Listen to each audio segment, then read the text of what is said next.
Hello everyone, स्वागत है आप सभी का दृष्टि आईएएस में। तो आज के इस सेशन में हम बात करने वाले हैं सन 2024 के यूपीएससी प्रारंभिक परीक्षा में पूछे गए सीसैट के प्रश्नों पर।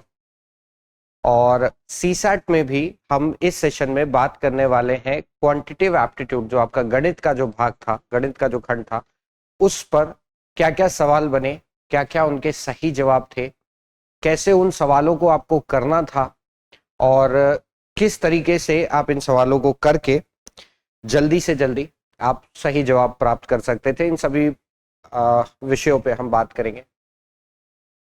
अगर मैं अपनी व्यक्तिगत राय दूं इस पेपर को लेके, तो मेरी व्यक्तिगत राय यही होगी कि ये पेपर बड़ा ही आसान था। इस वर्ष जो प्रश्न पूछे गए थे वो बड़े ही आसान, बड़े ही बेसिक से थे। इनके जो सॉल्यूशन थे, जो कैलकुलेशन था, वो भी बहुत ज्यादा कठिन नहीं था, बहुत ज्यादा लंबा नहीं था। इस बार कैलकुलेशन भी बड़े छोटे छोटे थे।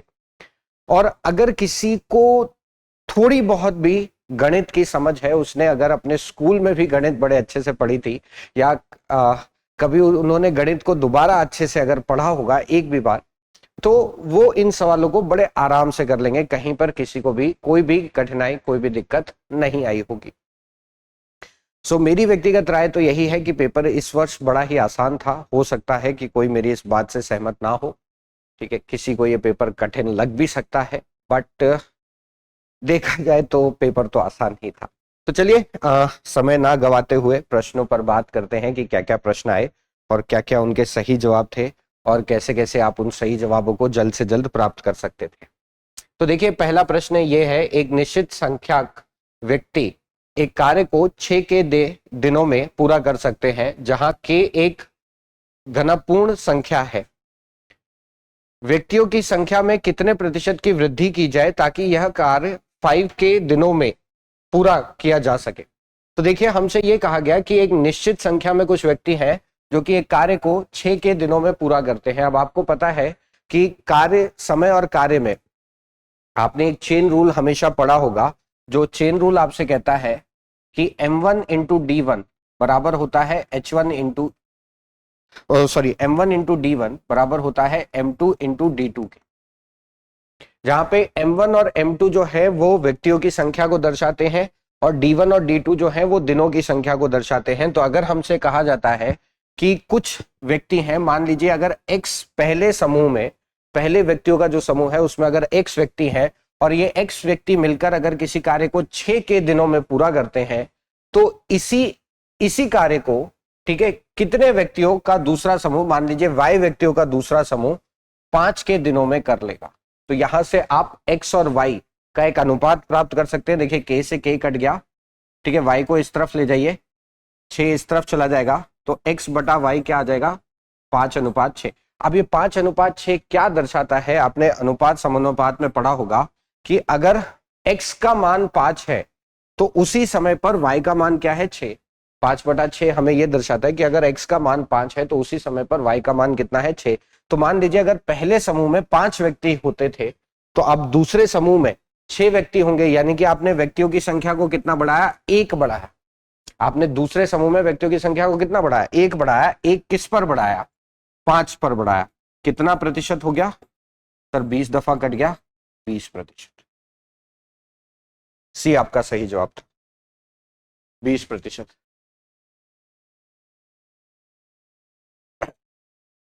ठीक है, देखिए कितना आसान था। ठीक है, अब यहां पर तो मैं आपको हर एक चीज लिख के समझा दूंगा ताकि कहीं पर अगर आप गलती करके आए हो, वैसे होगी तो नहीं, मैं यही प्रार्थना करता हूं कि आपसे कोई गलती ना हुई हो, ये पेपर आपका बड़ा आराम से निकला और पहला पेपर भी बड़ा बढ़िया हुआ हो। ठीक है, तो मैं यहाँ पे सारी चीजें लिख दूंगा। हालांकि आप जानते हैं कि कुछ चीजें जो कि आप अपने दिमाग में इसको हल कर सकते हैं वो आप वहीं करेंगे, आप हर चीज वहां पे नहीं लिखते क्योंकि सॉल्यूशन आपको किसी को नहीं दिखाना होता। चलिए अगले सवाल पर चलते हैं। एक्स, वाई और जेड एक कार्य को व्यक्तिगत रूप से क्रमशः 6 घंटों, 8 घंटों और 8 घंटों में पूरा कर सकते हैं। यद्यपि एक ही समय पर प्रत्येक घंटे में केवल एक ही व्यक्ति काम कर सकता है और कोई भी व्यक्ति लगातार 2 घंटों तक काम नहीं कर सकता। सभी को कार्य करने को पूरा करने में लगाया जाता है। इस कार्य को पूरा करने में उन्हें न्यूनतम कितना समय लगेगा। तो अब देखिए, आपको पता है कि समय और कार्य में जो कुल कार्य होता है वो दिए गए व्यक्तिगत समय के, ठीक है, हम लघुत्तम एलसीएम को लेते हैं। तो चलिए यहां पर मैं इस स्लाइड पे कर देता हूं क्योंकि वहां पर जगह नहीं है। तो मेरे पास यहां पर 3 व्यक्ति हैं, एक्स, वाई और जेड। एक्स को किसी कार्य करने में 8 घंटे लगते हैं, वाई को उसी कार्य को करने में 6 घंटे, नहीं, एक्स को 6 घंटे लगते हैं, वाई और जेड को 8-8 घंटे लगते हैं। ठीक है, तो एक्स को किसी कार्य को करने में 6 घंटे लग रहे हैं, वाई को 8 घंटे लग रहे हैं और जेड को भी 8 घंटे लग रहे हैं। तो मान लीजिए कुल कार्य जो है वो इन तीनों का एलसीएम ले लीजिए, 24 यूनिट ले लेते हैं। कुल कार्य को हम 24 यूनिट ले लेते हैं। ठीक है, ये हमारा कुल कार्य है। अब देखिए, जाहिर सी बात है, अगर मुझे कार्य को न्यूनतम समय में कंप्लीट करना है, न्यूनतम समय में पूरा करना है, तो जो व्यक्ति सबसे ज्यादा कार्य करेगा, जाहिर सी बात है मैं उसको ज्यादा से ज्यादा काम पर लगाऊंगा। तो अब देखिए, अगर x किसी 24 यूनिट के कार्य को 6 घंटे में करता है तो उसका 1 घंटे का कार्य कितना हो गया, 4 यूनिट। इसी हिसाब से y 24 यूनिट को अगर 8 घंटे में करता है तो उसका 1 घंटे का कार्य 3 यूनिट। और अगर z यहाँ पे 8 घंटे में 24 यूनिट कार्य करता है तो 1 घंटे में कितना करता है, 3 यूनिट। कुल कार्य बटा कुल समय, तो आपको यहाँ पर उसका जो है वो 1 घंटे का कार्य मिल जाता है, उसकी क्षमता मिल जाती है। ये उनकी क्षमता है। एक्स की क्षमता 4 है कि 1 घंटे में 4 कार्य कर सकता है, 4 यूनिट। वाई और जेड 3-3 यूनिट कर सकते हैं। तो ये उनकी क्षमताएं हो गई। अब जाहिर सी बात है कि अगर न्यूनतम समय में कार्य करना है तो हम उस व्यक्ति को ज्यादा से ज्यादा काम पे लगाएं जो ज्यादा काम करता हो। तो यहाँ पर सबसे ज्यादा काम 1 घंटे में एक्स कर रहा है। तो मान लीजिए मैंने एक्स से शुरुआत करी, पहले एक्स आया और उसने 1 घंटे में 4 यूनिट काम कर दिया। उसके बाद अब मैं वाई या फिर जेड में से किसी को भी ले सकता हूं क्योंकि दोनों बराबर बराबर ही काम करते हैं। तो उनमें से जो भी आया उसने 3 यूनिट काम कर दिया। फिर अगले तीसरे घंटे में मैं दोबारा एक्स को लेके आया और उसने फिर से 4 यूनिट काम कर दिया। फिर मैंने वाई और जेड में से किसी एक को काम पे लगाया और उससे मैंने 3 यूनिट काम करा दिया। ठीक है, सभी को ले रहे हैं तो एक बार अगर आप वाई ले लें तो दूसरी बार जेड ले लीजिएगा। फिर मैं वापस एक्स को लेके आया क्योंकि लगातार 2 घंटों तक कोई व्यक्ति काम नहीं कर सकता है। तो एक्स को मैं लगातार 2 घंटे तक काम नहीं करा सकता, वाई और जेड को भी मैं लगातार नहीं करा सकता, इसलिए ऑल्टरनेट करा रहे। तो फिर अगले 5वें घंटे में हम फिर एक्स को लेके आए, उसने 4 यूनिट काम कर दिया। फिर हमने वाई या जेड में से किसी को लिया, उसने 3 कर दिया। अब देखिए अभी तक, ठीक है, 4 3 7, 7 7 14 और 7 21 यूनिट काम हो चुका है। लेकिन ये 21 यूनिट काम कितनी देर में हुआ, 1 घंटा, ये दूसरा घंटा था, तीसरा घंटा, चौथा घंटा, 5वां घंटा और ये, तो 6 घंटों में कुल हमने 21 यूनिट कार्य कर दिया है। ठीक है, अब बचा कितना कार्य भाई, 24 पूरा कार्य था, 21 हो चुका है, 3 यूनिट कार्य बचा। वो करने कौन आएगा, दोबारा एक्स आएगा क्योंकि एक्स सबसे ज्यादा कार्य कर रहा है तो जाहिर सी बात है इसको कम से कम समय लगेगा। तो अब एक्स ये 3 यूनिट का काम अपनी 4 की क्षमता से कितनी देर में कर लेगा, 3/4 घंटे में कर लेगा। यानी कि कुल समय कितना लगा, 6 घंटे पर 3/4 घंटे। और अब ये 3/4 घंटों को जरा मिनटों में कन्वर्ट करेंगे तो 60 से गुणा करेंगे, आप ये 15 दफा कट जाएगा। यानी कि 6 घंटे और 3 गुणा 15, 45 मिनट का समय लगा।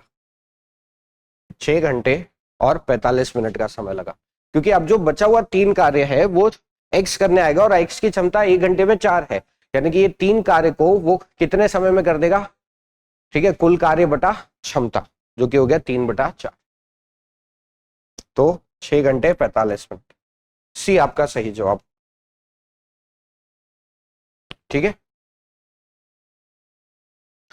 चलिए अगले सवाल पर चलते हैं। गुणनफल 1 की घात 2, 2 की घात 4, 3 की घात 6, 4 की घात 8, ऐसे करते करते 25 की घात 50 तक से प्राप्त पूर्णांक के अंत में कितने क्रमांगत शून्य है। अच्छा, तो हमें यहाँ पे शून्यों की संख्या पता करनी है। अब देखिए, आपको ये बात बड़े अच्छे से पता है क्योंकि जो संख्या पद्धति है उसके अंदर हम ये पढ़ते हैं कि जब भी इस तरीके से संख्याओं का गुणनफल दे रखा होता है, इसमें जो आने वाले शून्यों की संख्या होती है वो हमेशा 5 की संख्याओं के बराबर होती है। मतलब इस गुणनफल में जितनी बार 5 आया होगा उतनी ही बार इसके अंदर शून्य आएंगे, क्योंकि 5 गुणा 2 हमेशा एक शून्य देगा।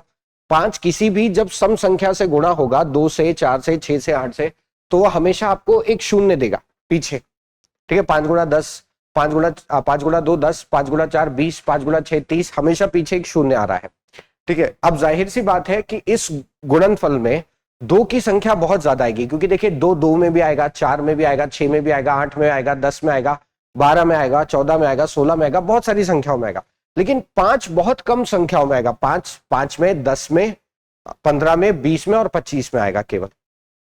ठीक है, तो अब देखिए यहां पर हमें पता करना है कि 5 जब आया तो उसकी घात क्या थी, 10 जब आया तो उसकी घात क्या थी। अब देखिए 1 की घात 2 है, 2 की घात 4 है, तो यहां पर नीचे जो भी संख्या लिखी है, ठीक है, आधार में जो भी संख्या लिखी है, घात हमेशा उसका दुगना है। 1 का दुगना 2, 2 का दुगना 4, 3 का दुगना 6, 4 का दुगना 8। ठीक है, तो जाहिर सी बात है 5 का दुगना, 5 की घात क्या होगी, 10। ठीक है, उसके बाद 10 की घात क्या हो जाएगी, दुगनी 20।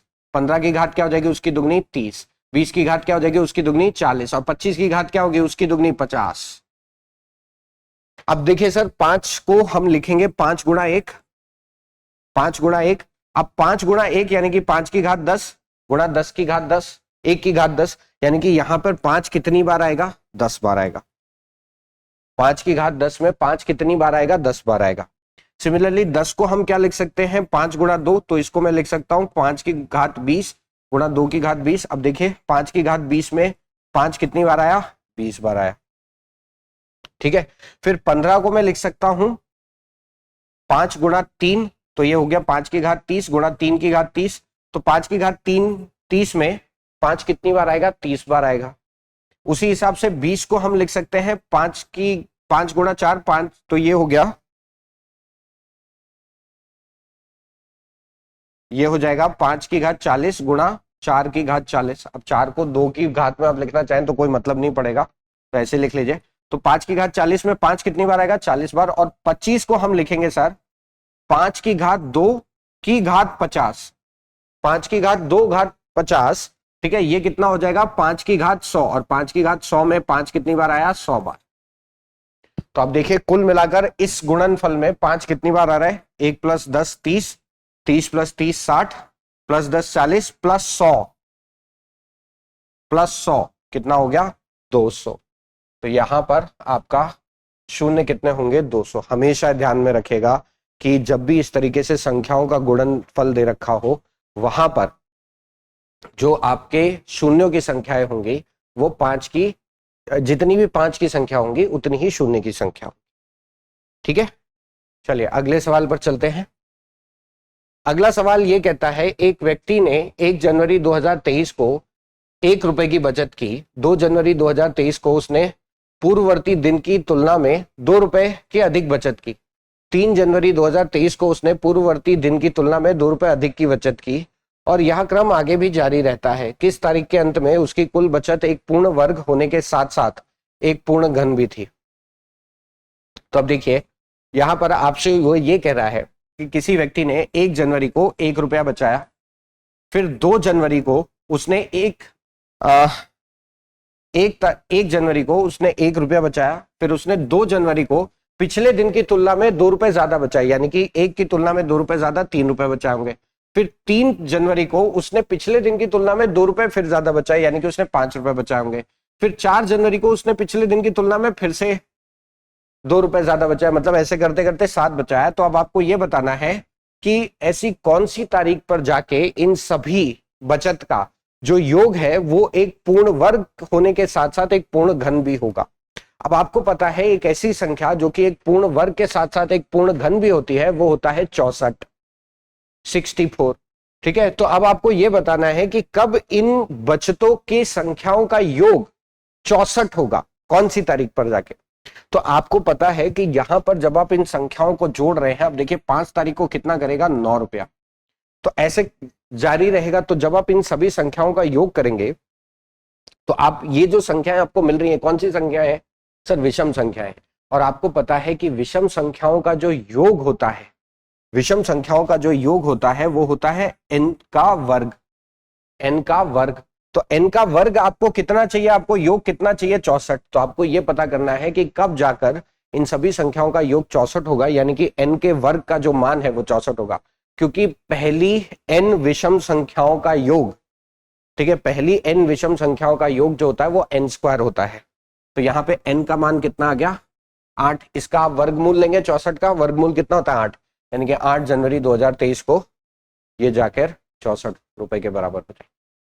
अब अगर आप ऐसे नहीं करना चाहते हैं, ठीक है, तो आप जोड़ के भी कर सकते थे कि देखिए 5 तारीख तक तो 9 रुपए आगे थे, 6 तारीख को और 2 रुपए 11 कर लेगा, 7 तारीख को और 2 रुपए 13 कर लेगा, और 8 तारीख को और 2 रुपए 15 कर लेगा। तो अब इन सबको जरा जोड़ लीजिए, ये हुआ 4, 9, 16, 25, 36, 36 और ये 49, 49 और ये 64। देखिए 8 जनवरी को जाके 64 हो रहा है। तो आप ऐसे भी जोड़ जोड़ के भी कर सकते थे। अगर आपको ये बात पता था कि पहली n विषम संख्याओं का जो योग होता है वो n स्क्वायर होता है, n स्क्वायर का मान 64 चाहिए था, तो n का मान हो गया 8, यानी कि 8 तारीख को जाके ये हो जाएंगे। ठीक है, चलिए अगले सवाल पर चलेंगे।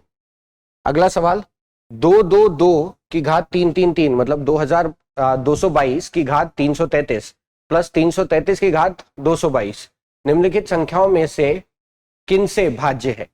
तो अब देखिए 222 की घात 333 प्लस 333 की घात 222।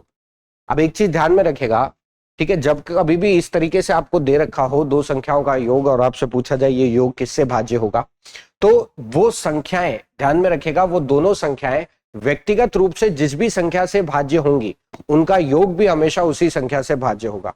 इस तरीके से राइट, कभी भी दो संख्याओं में दोनों संख्याएं व्यक्तिगत रूप से जिस संख्या से भाज्य होती हैं, ठीक है, उनका योग भी हमेशा उस संख्या से भाज्य होता है।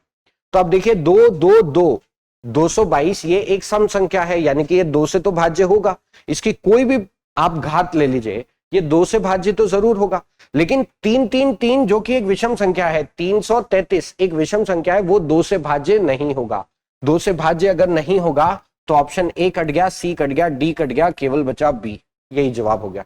ये 5 सेकंड का सवाल था, 5 से 10 सेकंड, 10 सेकंड दे देता हूं मैं। चलिए, मैंने आपके सामने ही निकाला है 10 सेकंड में, तो आप भी निकाल सकते हैं, जाहिर सी बात है। ठीक है, कि यहां पर ये संख्या तो 2 से भाज्य है, लेकिन ये 2 से भाज्य नहीं है, क्योंकि 333 2 से भाज्य नहीं है, तो इनका योग जो होगा वो 2 से भाज्य नहीं होगा।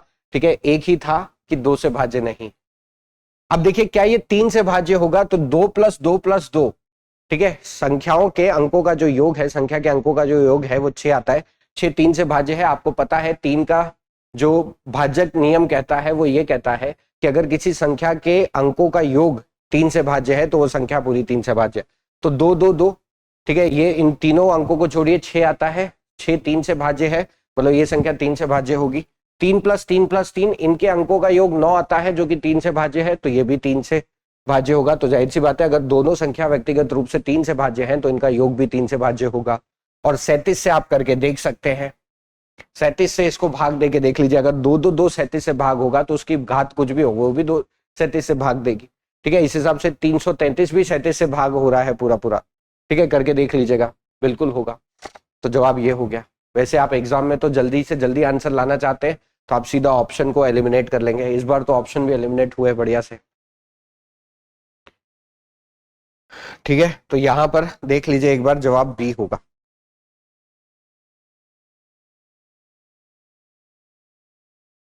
ठीक है, चलिए अगले पर चलेंगे।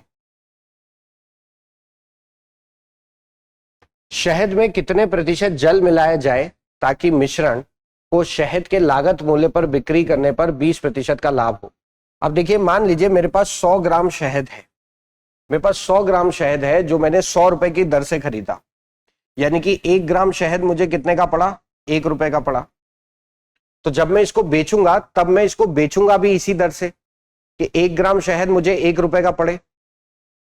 ठीक है, तो अब 100 ग्राम शहद अगर मुझे 100 रुपए का पड़ा, अब मुझे क्या करना है? इस पर 20% का लाभ कमाना है। ठीक है, मुझे इस पर 20% का लाभ कमाना है। तो 100 रुपए पर अगर मैंने 20% का लाभ कमाना है, यानी कि मुझे 20 रुपए का लाभ कमाना है। 100 रुपए पर अगर अब मुझे 20% का लाभ कमाना है, यानी कि मुझे 20 रुपए का लाभ कमाना है, यानी कि मैं इसको बेचूं कैसे? 120 रुपए में बेच दूं।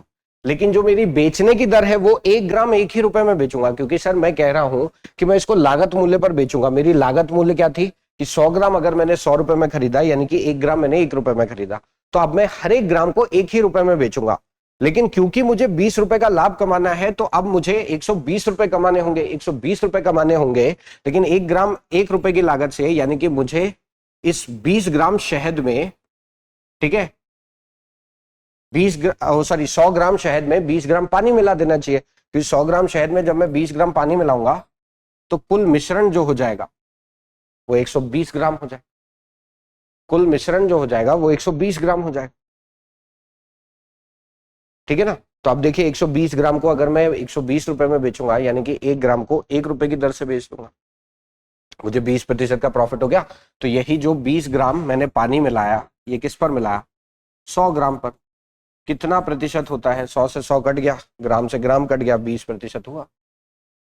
ये मेरा जवाब हो गया। ठीक है,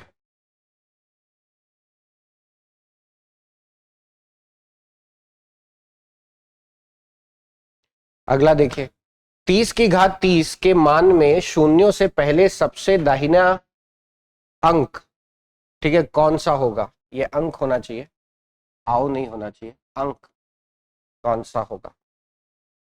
ठीक है, तो 30 की घात 30 दे रखा है, इसके मान में शून्यों से पहले सबसे दाहिना अंक कौन सा होगा, मतलब शून्य से बिल्कुल पहले। तो जाहिर सी बात है 30 की घात 30 जो दे रखा है, आप इसको सर 3 गुणा 10 की घात 30 लिख सकते हैं। ठीक है, आपने ये जो आपने ये नियम पढ़ा होगा संख्या पद्धति में, ठीक है, इसको भी आपने पढ़ा होगा। तो अब ये हो गया 3 की घात 30 गुणा 10 की घात 30। ठीक है, अब 10 की घात 30 तो सभी शून्य देंगे। अब जो 3 की घात 30 में जो इकाई अंक आएगा, 3 की घात 30 का जो इकाई अंक आएगा वो शून्यों से सबसे दाहिने, शून्य से, ठीक है, सभी शून्यों से के सबसे दाहिने में अंक होगा। वही हमें पता करना है कि 3 की घात 30 का इकाई अंक क्या होगा। तो अब हमें इसके लिए 3 की चक्रियता पता होनी चाहिए। अब देखिए चक्रियता क्या होती है, चक्रियता वो संख्या होती है जिसको किसी भी संख्या की घात पर रखने के बाद, ठीक है, वो अधिकतम घात, किसी भी चक्रियता होती है वो किसी भी संख्या की वो अधिकतम घात जिसके बाद इकाई अंक दोहराना शुरू कर दे, जिसके बाद इकाई अंक दोहराना शुरू कर दे। जैसे कि मैं आपको बताता हूं, 3 की घात 1 इकाई अंक 3 होगा, 3 की घात 2 का इकाई अंक 9 होगा, 3 की घात 3 में 27 होता है, इकाई अंक 7, 3 की घात 4 81 होता है, इकाई अंक 1, 3 की घात 5, ठीक है, इकाई अंक 3। तो आप देखिए 3 की घात 4 के बाद आपका इकाई अंक दोहराना शुरू कर गया, 3 की घात 4 के बाद इकाई अंक दोहराना शुरू कर गया। तो अब आपको यहां से यह समझ में आ गया कि 3 की जो चक्रियता हुई क्या हुई, 4, वो अधिकतम घात जिसके बाद इकाई अंक दोहराना शुरू कर दे।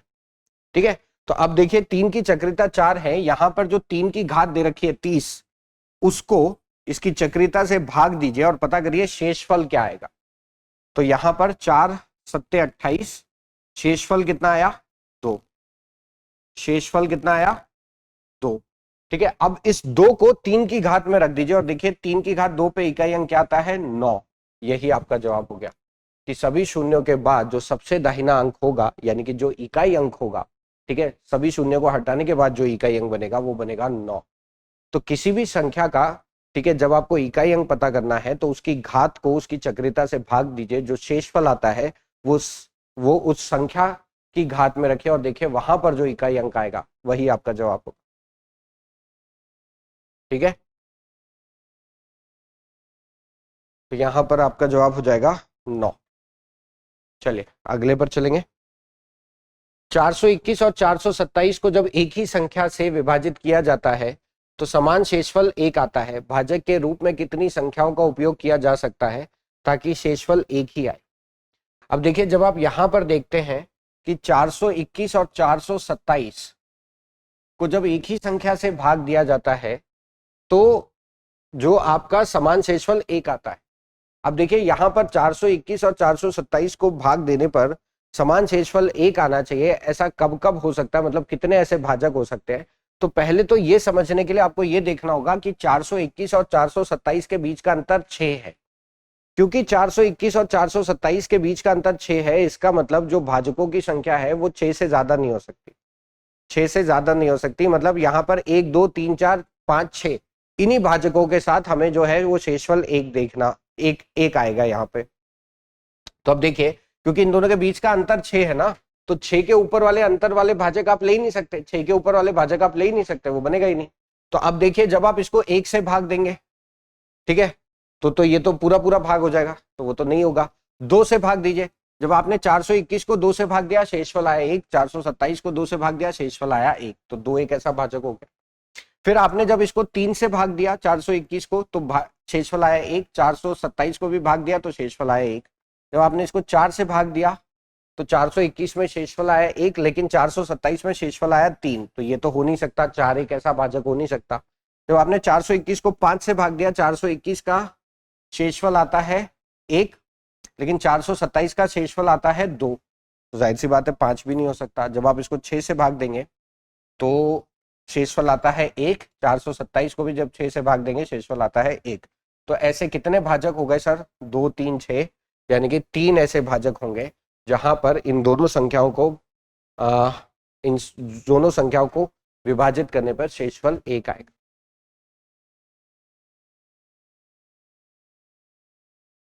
ठीक है, चलिए अगले पर चलेंगे। आपसे ये कह रहा है एक डिब्बे कैन एक्स में 399 लीटर पेट्रोल है और एक डिब्बे वाई में 532 लीटर डीजल है। इन्हें समान आमाप साइज की बोतलों में अलग अलग भरा जाना है ताकि पेट्रोल और डीजल में से प्रत्येक पूरे भरे जाए। बोतल की क्षमता लीटर में एक पूर्णांक है। ऐसे कितने विभिन्न विभिन्न बोतल आमाप संभव है? तो अब हमें यह देखना है कि कितनी ऐसी बोतलों की साइज संभव है यहाँ पर। अब देखिए 399, ये देखिए आपको पता है कि ये HCF का सवाल है, ठीक है, जो अधिकतम समय परिवर्तक होता है उसका सवाल है। 399 लीटर पेट्रोल है, तो पहले तो इसके आप जो है वो कारक निकालेंगे, फैक्टर्स निकालेंगे। 3 से भाग दीजिए 1, 3, 3, 7 से भाग दीजिए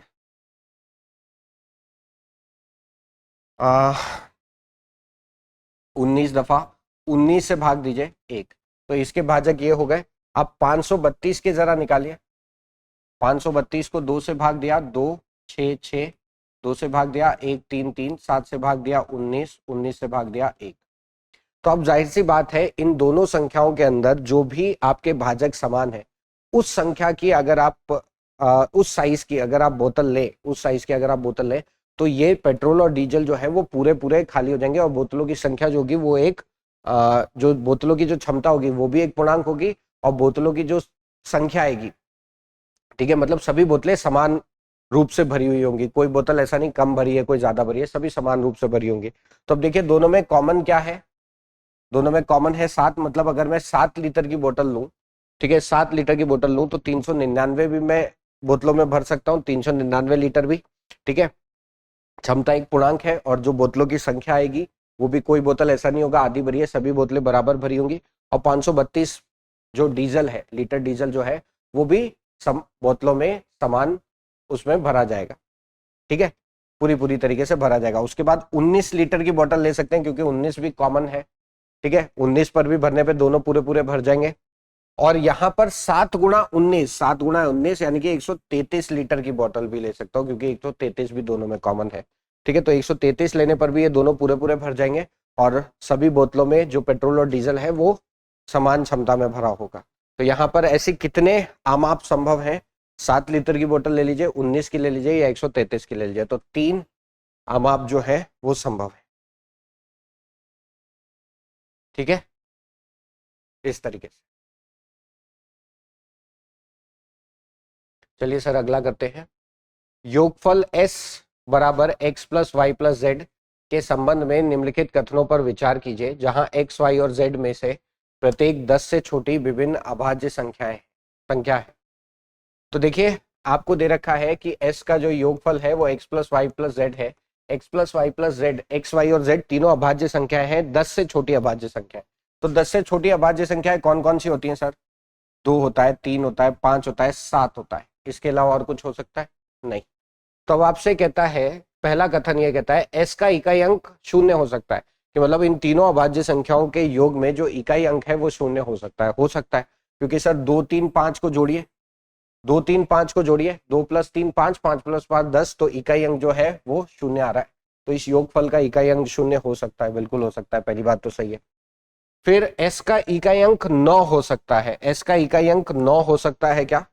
तो 9 करने के लिए देखिए 2, 3, 5 तो 10 होता है, 9 होगा नहीं, 9 होगा नहीं क्योंकि 3, 5, 7 को अब अगर आप करेंगे तो वो तो 9 से बड़ा ही आना चाहिए। फिर भी करके देख लीजिए, 3 + 5 8, 8 + 7 15 नहीं होगा, 2 + 5 7, 7 और 7 14 नहीं होगा। तो इकाई अंक 9 तो कभी भी नहीं आ रहा, किसी भी कॉम्बिनेशन पे नहीं आ रहा। फिर एस का इकाई अंक 5 हो सकता है, बिल्कुल हो सकता है। अभी अभी हमने देखा कि 3 + 5 + 7 जहां पे योग 15 हो जाता है, इकाई अंक 5 आता है। तो तीसरा सही। तो हमारा जवाब हो जाएगा केवल 1 और 3, केवल 1 और 3 सही थे। ठीक है, ये भी बड़ा आसान सा सवाल था। ये इसी का इंग्लिश में ट्रांसलेशन लिखा हुआ है। अगले सवाल पर चलते हैं। दो व्यक्ति पी और क्यू एक व्यवसाय प्रारंभ करते हैं। पी क्यू की तुलना में 14,000 अधिक लगाता है, किंतु पी ने 8 महीने के लिए निवेश किया है, क्यू ने 10 महीने के लिए निवेश किया है। यदि 2000 के 10 कुल लाभ में पी का हिस्सा है, नहीं, यदि पी का जो हिस्सा है वो क्यू के हिस्से से 400 रुपए ज्यादा है और पी और क्यू का जो कुल लाभ है वो 2000 है। तो यदि कुल लाभ 2000 है और पी का हिस्सा क्यू के हिस्से से 400 अधिक है, ठीक है, तो पी द्वारा लगाई गई पूंजी कितनी है। थोड़ा हिंदी ट्रांसलेशन में 19-20 हो गया है, तो हमने अंग्रेजी से देख लिया, इसलिए हम अंग्रेजी लगते हैं। ठीक है, कि अगर यहाँ पे पी का जो लाभ है वो क्यू के लाभ से 400 रुपए ज्यादा है। तो मैं जरा इसको अगले स्लाइड पे करता हूं। देखिए, मान लीजिए पी का लाभ है पी रुपया, क्यू का लाभ है क्यू रुपए, और दोनों के लाभ का जो अंतर है वो 400 रुपए, क्योंकि पी का लाभ क्यू के लाभ से 400 ज्यादा है, मतलब पी और क्यू के लाभ का अंतर 400 रुपए। और मुझे ये भी पता है कि पी और क्यू का मिलाकर कुल लाभ 2000 रुपए का हुआ। तो जरा इन दोनों को जोड़ दीजिए। जब आप इन दोनों को जोड़ देते हैं तो -q + q कट गया, 2p का मान हो गया 2400, तो p का मान कितना हो जाएगा 1200, 2400 बटा 2 1200। तो q जो कि उसके 400 रुपए कम है, q कितना हो गया 800। अब आपको पता है कि जब भी दो व्यक्ति एक व्यवसाय में निवेश करते हैं, ठीक है, तो जो उनके बीच में जो लाभ जो वितरित होता है वो उनके कुल निवेश के अनुपात में वितरित होता है। तो देखिए, पी ने क्यू से 14,000 ज्यादा लगाया। मान लीजिए क्यू ने x रुपया लगाया, तो पी ने लगाया x + 14,000, और पी ने जो लगाया वो 8 महीने के लिए लगाया, क्यू ने जो लगाया वो 10 महीने के लिए लगाया।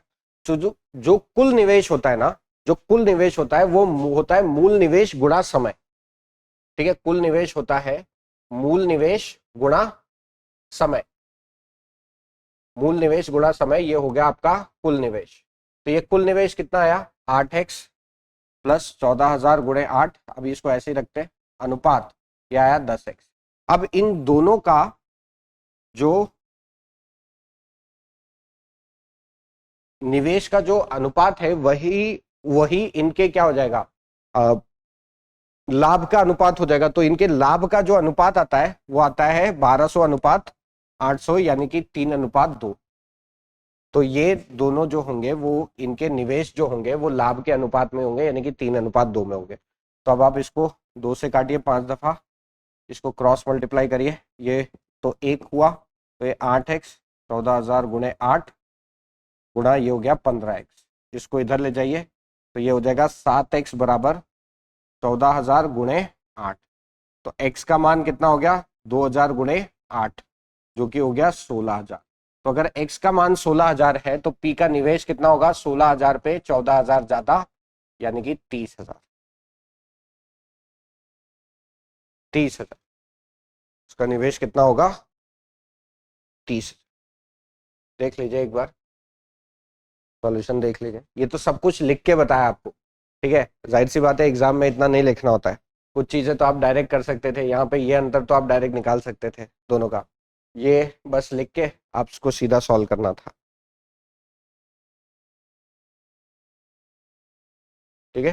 तो यहाँ पे जवाब हो गया ऑप्शन ए। पी का वेतन क्यू के वेतन से 20% कम है, जो आर के वेतन से 20% कम है। आर का वेतन पी के वेतन से कितना प्रतिशत अधिक है। अब देखिए, आपको पता है कि जहां पर भी आप प्रतिशत देखते हैं उसको जब आप भिन्न के रूप में लिखते हैं तो 20% का जो भिन्न रूपीय 20% का जो भिन्न रूपांतरण होता है वो होता है 1/5। 1/5। अब देखिए, पी का वेतन क्यू से कम है, तो मान लीजिए क्यू का वेतन अगर 5 रुपए है तो पी का वेतन उस पर 1 रुपया कम है। क्यू के हर 5 रुपए पे पी का वेतन 1 रुपया कम है, ठीक है। तो आप देखिए, अगर यहां पर मैं पी क्यू और आर का अगर मैं अनुपात निकालूं, वेतनों का अनुपात निकालूं, तो देखिए अगर पी का क्यू का वेतन 5 है तो पी का वेतन 5 पर 1 रुपया कम है, यानी कि पी का वेतन हो गया 4 रुपए, और क्यू का जो वेतन है वो आर के वेतन से 20% कम है, तो फिर से 20% का जो भिन्न रूपांतरण हुआ वो हुआ 1/5। अब क्यू का वेतन कम है, यानी कि आर का वेतन अगर 5 रुपए है तो हर 5 रुपए पर पी का वेतन 1 रुपया कम है, यानी कि अगर आर का वेतन 5 रुपए है तो पी का वेतन 1 रुपया कम होगा, पी का वेतन 4 रुपए हो जाएगा। आपको पता है इसी तरीके से हम लिखते हैं और फिर हम अनुपात निकालते हैं, समावेशी अनुपात निकालते हैं इनका। ठीक है, तो यहाँ पर 5 कॉपी हो गया, यहाँ पर 4 आ गया, तो अब कुल अनुपात जो आएगा वो आएगा 4 गुणा 4 16, 5 गुणा 4 20 और 5 गुणा 5 25। ठीक है, 16:20:25। ठीक है, अब आपसे कहा गया, अब देखिए 16:20:25 क्या दर्शा रहा है कि अगर पी का वेतन 16 रुपए है तो उसके सामने आर का वेतन 25 रुपए है, यानी कि आर का वेतन कितना ज्यादा है, 9 रुपए ज्यादा है। किस पर, 16 पर, कितना प्रतिशत हुआ, गुणा 100, 4 से घटा 25 दफा, 1 घटा 4 दफा, 25 गुणा 9 225 बटा 4, तो ये 5 से घटा 20 दफा, 25 6 24 1 56.25%। ये आएगा, देखिए बस ऐसे समावेशी अनुपात निकाल दीजिए, मिल जाएगा आपको जवाब।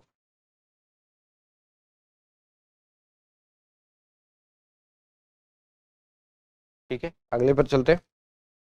एक संख्या को 4 से गुणा करने के बदले गलती से 4 से विभाजित किया गया, इस गलती के कारण परिणाम में प्रतिशत अंतर कितना होगा। देखिए आपने किसी से कहा गया था, आपने किसी से कहा था कि एक संख्या को 4 से गुणा करो, ठीक है, तो सही में आपने किसी से कहा कि एक संख्या को 4 से गुणा करो, लेकिन गलती से उसने उस संख्या को 4 से भाग दे दिया। 4 से भाग दे दिया मतलब 1/4 से गुणा कर दिया। 4 से भाग दे देना मतलब 1/4 से गुणा कर देना। सर देखिए अगर मैं किसी संख्या को, मान लीजिए x को 4 से भाग दूं, तो क्या मैं x को 4 से भाग, यानी कि x भाग 4 को क्या मैं ऐसे लिख सकता हूँ, x/4। x/4 को क्या मैं ऐसे लिख सकता हूँ, x गुणा 1/4। यानी कि किसी संख्या को 4 से भाग देना या फिर किसी संख्या को 1/4 से गुणा करना, बात बराबर ही है। तो हमने कहा कि हमने किसी से कहा कि भैया एक संख्या को 4 से गुणा करिए, लेकिन गलती से उस व्यक्ति ने उस संख्या को 1/4 से गुणा कर दिया। तो देखिए 4 को क्या मैं 4/1 लिख सकता हूँ भिन्न के रूप में, 4 को क्या मैं 4/1 लिख सकता हूँ। तो ऐसे सवालों में जो संख्या होगी वो हमेशा क्या होगा, इन दोनों संख्याओं का एलसीएम। जो आपके हर पे, जो आपके हर पे, जो भिन्न में जो हर पे जो संख्याएं होंगी, जो डिनोमिनेटर पे जो संख्या होगी, उनका एलसीएम ले लीजिए। तो 1 और 4 का एलसीएम लिया कि मान लीजिए संख्या है 4, 1 और 4 का हमने जो एलसीएम लिया कि मान लीजिए संख्या है 4, जो संख्या आप यहां पर एज्यूम करेंगे वो क्या होगा, जो डिनोमिनेटर पे जो संख्याएं होंगी उनका एलसीएम। तो हमने कहा कि मान लीजिए 1 और 4 का एलसीएम आ गया 4, कि मान लीजिए अगर संख्या 4 है तो 4 को 4 से गुणा करने पर मेरा जवाब आना चाहिए था 16। 4 को 4 से गुणा करने पर मेरा जवाब आना चाहिए था 16, लेकिन जब 4 को 1/4 से गुणा किया तो मेरा जवाब आया 1। जवाब में अंतर कितना था, 15 का अंतर था। जवाब में अंतर कितना था, 15 का अंतर था। तो 15 का अंतर था किस पर, सही जवाब पर, जो कि कितना था 16। कितना प्रतिशत हो गया, ये घटा 25 दफा, 4 से ये घटा 4 दफा, तो 25 गुणा 15 375, 375/4, 4 9 36, 4 तिया 12, 93.75।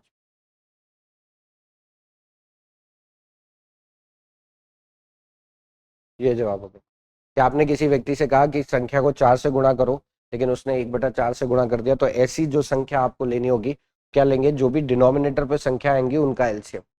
अब 4 से गुणा करना मतलब उसको भिन्न में हम 4/1 भी लिख सकते हैं। ठीक है, तो बस वही यहाँ पे जवाब था। चलिए अगला देखिए, एक परीक्षा में 80% छात्र अंग्रेजी में उत्तीर्ण हुए, 70% छात्र हिंदी में उत्तीर्ण हुए, 15% छात्र दोनों विषयों में अनुत्तीर्ण हुए। अब देखिए ये सवाल आप वेन डायग्राम से कर सकते हैं। ठीक है, सवाल आप वेन डायग्राम से कर सकते हैं कि यहाँ पर हम एक वेन डायग्राम बना लेते हैं, क्योंकि दो ही तरीके के व्यक्ति हैं और उत्तीर्ण वाले भी हैं, मतलब ऐसे एक रेक्टेंगल भी बनेगा। अब देखिए ये वाला सर्कल अगर बताता है वो व्यक्ति जो कि अंग्रेजी में उत्तीर्ण हुए और ये बताता है वो व्यक्ति जो कि हिंदी में उत्तीर्ण हुए। तो ए बी सी और इस तरीके से आप डी देते हैं मान। अब आपको पता है कि यहाँ पर ये जो वेन आरेख होता है इनमें सभी जो चर होते हैं, सभी जो वेरिएबल होते हैं उनका योग जो होता है वो कुल के बराबर होता है। और क्योंकि प्रतिशत में है तो ये 100%, वैसे जरूरत तो पड़ेगी नहीं फिर भी हम लिख देते हैं। अब देखिए आपसे कहता है 80% छात्र अंग्रेजी में उत्तीर्ण हुए। अब अंग्रेजी में उत्तीर्ण होने वाले छात्र जो कि सर्कल में है, अंग्रेजी वाले सर्कल के अंदर, अंग्रेजी वाले वृत्त के अंदर कितने वेरिएबल आ रहे हैं? 2, यानी कि a प्लस बी का मान कितना है? 70, ओ सॉरी 80%। a प्लस बी का मान कितना है? 80%। फिर आपसे कहता है 76% छात्र हिंदी में उत्तीर्ण हुए। सर हिंदी वाला जो व्रत है जो कि हिंदी में उत्तीर्ण हुए छात्रों को दिखा रहा है उसके अंदर कितने वेरिएबल है? 2, यानी कि b प्लस सी का जो मान है वो है 70%। और दोनों विषयों में अनुत्तीर्ण होने वाले कौन से हैं? डी। तो डी का मान कितना दे रखा है? 15%। अब आपसे पूछा है ऐसे छात्रों का प्रतिशतता कितनी है जो केवल एक विषय में उत्तीर्ण हुआ। एक विषय में उत्तीर्ण होने वाले यानी कि हमें ए और सी का योग बताना है, क्योंकि ए वो विद्यार्थी होंगे जो केवल अंग्रेजी में उत्तीर्ण हुए और सी वो विद्यार्थी होंगे जो केवल हिंदी में उत्तीर्ण हुए। तो ए और सी का मान बताना है। ठीक है, ठीक है सर, निकल आएगा। देखिए यहां से बी और सी का मान पता है, डी का मान पता है। अगर इन दोनों मानों को यहां पर रख दिया जाए तो ए का मान मिल जाएगा जो कि आ जाएगा 100 घटा, सर बी प्लस सी है 70, 70 प्लस 15, 70 प्लस 15 कितना हो गया? 85। तो 100 में से 85 घटा ए का मान कितना है? 15%। और अब आपने ए का मान आपको पता है 15%, ठीक है। अब आपको सी का मान चाहिए, तो यहां पर ए का मान रखिए 15%, ए प्लस बी 80 में, तो यहां पर ए का मान रखा तो बी का मान आ जाएगा 80 घटा 15, 65%। अब बी का मान अगर 65% है यहां रख दीजिए, सी का मान आ जाएगा 70 घटा 65, 5%। तो देखिए ए का मान है 15%, सी का मान है 5%, दोनों को मिलाकर कितना हो जाएगा? 20। 5 प्लस 15 20। ठीक है, 5 केवल हिंदी में उत्तीर्ण हुए, 15 केवल अंग्रेजी में उत्तीर्ण, इस तरीके से।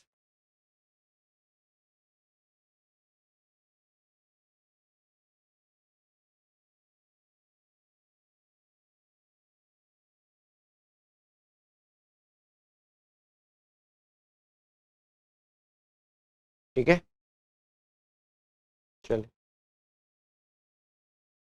एक पिता अपने पुत्र से कहा, n वर्ष पहले मेरी आयु तुम्हारी वर्तमान आयु के बराबर थी। मेरी वर्तमान आयु तुम्हारी n वर्ष के पहले की आयु के 4 गुना है। यदि पिता और पुत्र की वर्तमान आयु का योगफल 130 है तो उनके आयु में कितना अंतर है? अब इस सवाल को अगली जरा उस पे करेंगे, ठीक है, इसको अगले उस पे करेंगे स्लाइड पे, या जगह कम पड़ेगी। देखिए आपसे कहा है कि पिता की आयु और पुत्र की आयु का योगफल 130 है। तो मान लीजिए पिता की आयु है f, पुत्र की आयु है s, दोनों का जो योगफल है वो 130 है।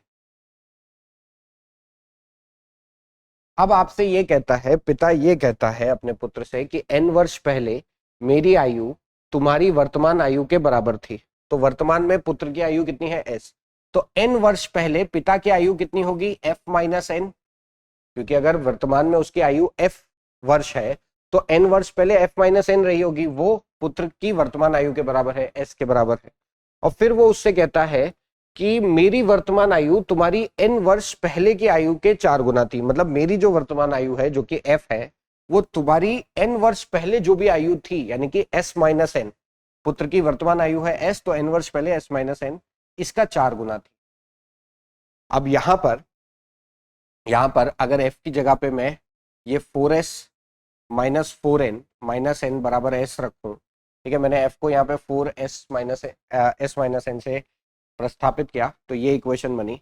तो यहां से s इधर ले गए, ये इधर ले जाएंगे, तो ये हो जाएगा 3s बराबर 5n, 4n माइनस n मिलाकर माइनस 5n। तो s बराबर क्या आया? 5/3n। अगर s का मान 5/3n है, इसको जरा यहां पर रखिए, तो यहां से मेरे पास आ जाएगा f बराबर 5/3n प्लस n, इस n को उस तरफ ले जाऊंगा प्लस हो जाएगा, तो ये आ जाएगा 8/3n। अब देखिए यहां पर पिता की जो आयु है वो है 8/3n, पुत्र की जो आयु है वो है 5/3n, ये दोनों मिलाकर 130 के बराबर होगा। तो ये आया 13/3n बराबर 130। इसको काटिए 10 दफा, सर 3 उधर ले जाइए, n का मान कितना आया 30। मतलब n का मान है 30 कि 30 वर्ष पहले पिता की आयु ये थी और वो थी। तो देखिए अब यहाँ पर n का मान 30 रखिए तो पिता की आयु कितनी हो जाएगी 80 वर्ष, और यहाँ पर पुत्र की आयु कितनी हो जाएगी सर 50 वर्ष। तो दोनों की आयु का अंतर कितना हुआ 80 घटा 50, 30 वर्ष। ये तो एक तरीका हो गया बेसिक, ये तो आपका बेसिक तरीका हो गया कि आप इतना कैलकुलेशन करके बेसिक करें। अगर आप यहाँ पर ऑप्शंस का इस्तेमाल करना चाहते हैं, ठीक है, अगर सर आप ऑप्शंस का इस्तेमाल करना चाहते हैं तो आप कैसे करते हैं, क्योंकि जाहिर सी बात है एजेस वगैरह या ठीक है नंबर सिस्टम वगैरह इनमें हम विकल्पों का इस्तेमाल कर सकते हैं। तो अब देखिए आपसे कहा गया कि पिता की आयु और पुत्र की आयु का योग 130 है। मान लीजिए आपने कहा कि पिता और पुत्र की आयु का योग का अंतर 30 है, ठीक है, पिता और पुत्र की आयु का जो अंतर है वो 30 है, आपने ऐसा मान लिया, ठीक है, क्योंकि 30 पहले ही ऑप्शन है वही मान लेते हैं। तो अब देखिए जब आप इन दोनों को जोड़ते हैं, इन दोनों इक्वेशन को जोड़ते हैं तो 2f का मान आता है 160, तो पिता की आयु कितनी आ जाती है 80। अगर पिता की आयु 80 है तो यहाँ पर रखने पर जो पुत्र है उसकी आयु कितनी आ जाएगी 130 घटा 80 50। तो अब देखिए यहाँ पर पिता की आयु 80, पुत्र की आयु 50, ठीक है। तो अब यहाँ पर मुझे ये देखना है कि मैंने अंतर तो ले लिया, अब मुझे n का मान देख लेना है कि n का मान जो कि यहाँ पर अगर मुझे n का मान मिल जाए कि कितना है तो फिर मैं उस हिसाब से बता सकता हूँ। अब देखिए मेरे से ये कहता है n वर्ष पहले, पिता ये कहता है कि n वर्ष पहले मेरी आयु तुम्हारी वर्तमान आयु के बराबर थी। तो अब देखिए यहाँ पर पिता की वर्तमान आयु 80 है, अब n वर्ष पहले ये 80 की आयु ना होकर ये 50 की आयु होती, मतलब 30 वर्ष पहले की बात कर रहे हैं कि 30 वर्ष जो पिता की आयु 80 की जगह पे 50 थी जो पुत्र की वर्तमान आयु है। तो n का मान कितना आया 30। अब अगर 30 ये दूसरे वाली बात को भी सही कर देता है, n का मान जो 30 आया अगर ये दूसरी बात को भी सही कर देता है तो हम सही है कि मेरी वर्तमान आयु तुम्हारी n वर्ष पहले की आयु का 4 गुना है। n का मान कितना निकला सर 30, तो 50 घटा 30 कितनी हो गई उसकी n वर्ष पहले आयु 20। अब 20 जो है 80 जो है वो 20 का इस वक्त 4 गुना है, बिल्कुल है, यानी कि यहाँ पर ये 30 वर्ष दोनों की आयु का अंतर सही। आपने क्या किया सवाल को उल्टा किया, ऑप्शन से किया, आपने पिता और पुत्र की आयु निकाली, ठीक है, फिर आपने देखा कि अब अगर मेरे ये जो दोनों कथन हैं ये सही साबित हो जाते हैं, ठीक है, पहले कथन से मैं n का मान निकालूंगा और फिर अगर वही n के मान पे दूसरा कथन सही हो गया तो सही।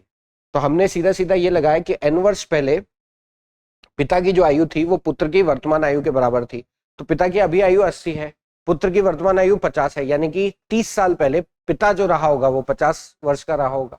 तो जाहिर सी बात है n का मान आया 30 और उस पर दूसरा कथन सही हो गया, तो ये आपका जवाब, ठीक है। सर अगले सवाल पर चलते हैं। अगला सवाल कहता है निम्नलिखित पर विचार कीजिए, 1000 litre 1 metre cube, 1 metric ton 1000 kilo और 1 हेक्टेयर 10,000 मीटर स्क्वायर। सर पहला तो सही है, 1000 litre 1 metre cube, 1 metric ton 1000 kilo, 1 hectare 10,000 metre, तो यहाँ पे तीनों सही है। कौन से सही है 1 2 3, तीनों सही, यहाँ पे तीनों सही।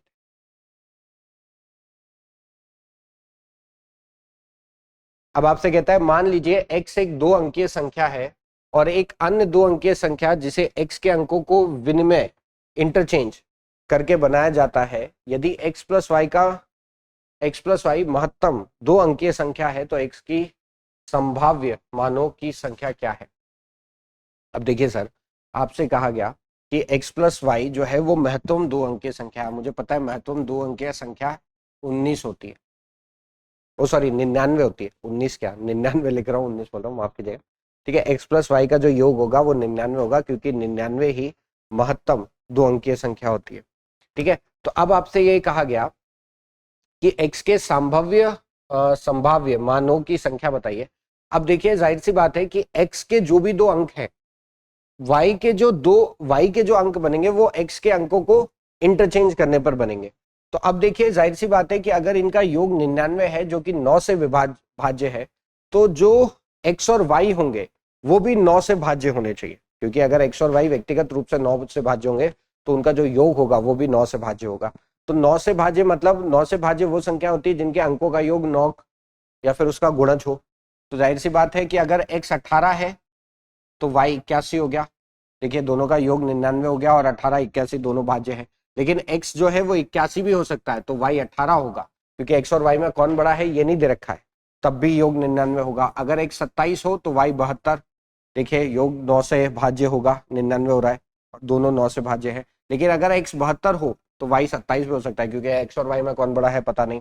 इसी हिसाब से x जो है वो 6 3 हो सकता है, 3 6 हो सकता है, ठीक है, उसके सामने y ये होगा, अंकों को इंटरचेंज कर दीजिए। या फिर x अगर 4 5 है, या फिर 5 4 भी हो सकता है, ठीक है। तो x के कितने मान मिल रहे हैं आपको, 3 इधर और ये 5, वो जगह नहीं है इसलिए अलग अलग करके लिखा है। कुल मिलाकर x के 8 मान मिले, ऐसे, जहां पर x प्लस वाई का जो मान होगा वो 99 महत्तम 2 अंकीय संख्या होगा, ठीक है, और x और y के जो अंक है वो इंटरचेंज करने पर आ रहे हैं। तो ऐसे 8 संभाव्य मान पॉसिबल है, संभव है। अगला देखिए, अगला आपसे ये कह रहा है कि 6 बालकों का वजन 7 बालिकाओं का वजन के बराबर है, और 7 बालिकाओं का वजन 3 पुरुषों के वजन के बराबर है, और इनका वजन 4 महिलाओं के वजन के बराबर है। यदि महिलाओं का औसत वजन 63 किलो है तो बालकों का औसत वजन क्या है। अब जाहिर सी बात है बीच में इन सबको क्यों लाना, हम तो 6 बालकों का वजन 4 महिलाओं के वजन के बराबर है, तो 6 बालकों का जो वजन है वो 4 महिलाओं के वजन के बराबर है, जहां पर एक महिला का औसत वजन 63 है, तो 4 महिलाओं का वजन कितना हो गया, 4 गुणा 63। अब ये कट जाएगा 3 से 2 दफा, ये 3 से 21 दफा, ये 2 से कट जाएगा 2 दफा, तो यहाँ पे बचा एक बालक का वजन कितना आ गया, 42 किलो। वही औसत वजन होगा बालकों का, क्योंकि किसी भी एक व्यक्ति का वजन या किसी भी एक व्यक्ति की आयु, किसी भी एक संख्या का मान जो भी होता है वही उस समूह का औसत होता है, ठीक है। अगर आपको सभी संख्याओं का मान, सभी व्यक्तियों का औसत, सभी व्यक्तियों के वजन का मान अगर नहीं पता है, तो जो औसत होगा वही एक का मान होगा, ठीक है। चलिए अगले पर चलते हैं। देखिए बड़े आसान आसान से सवाल थे। मान लीजिए पी क्यू आर और एस भिन्न घनपूर्ण पूर्णांक है। मान लीजिए पी और क्यू विषम है और आर और एस सम है। निम्नलिखित कथनों पर विचार करिए, ठीक है सर। तो यहां पर पी और क्यू विषम संख्याएं हैं, आर और एस सम संख्या है, तो हमें निम्नलिखित कथन में बताना है कौन कौन से सही हैं, क्योंकि सही कथन बताने।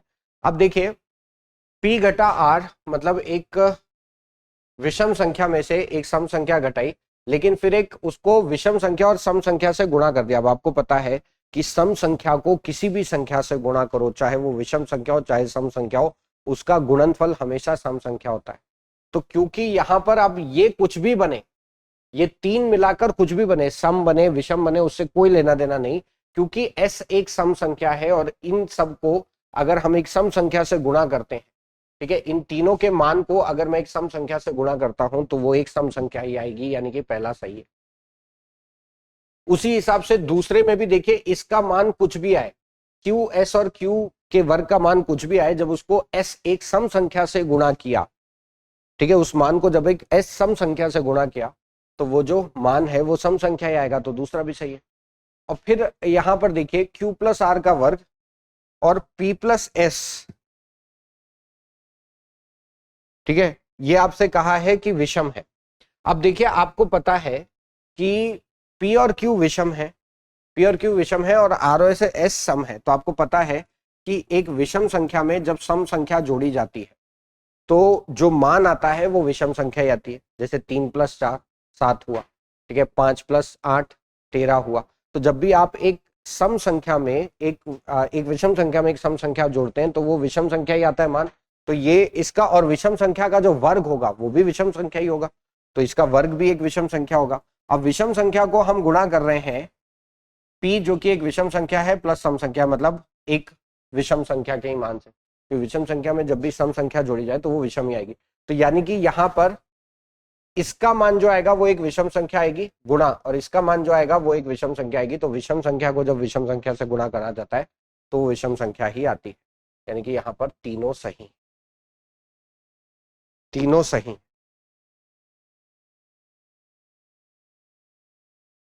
ठीक है।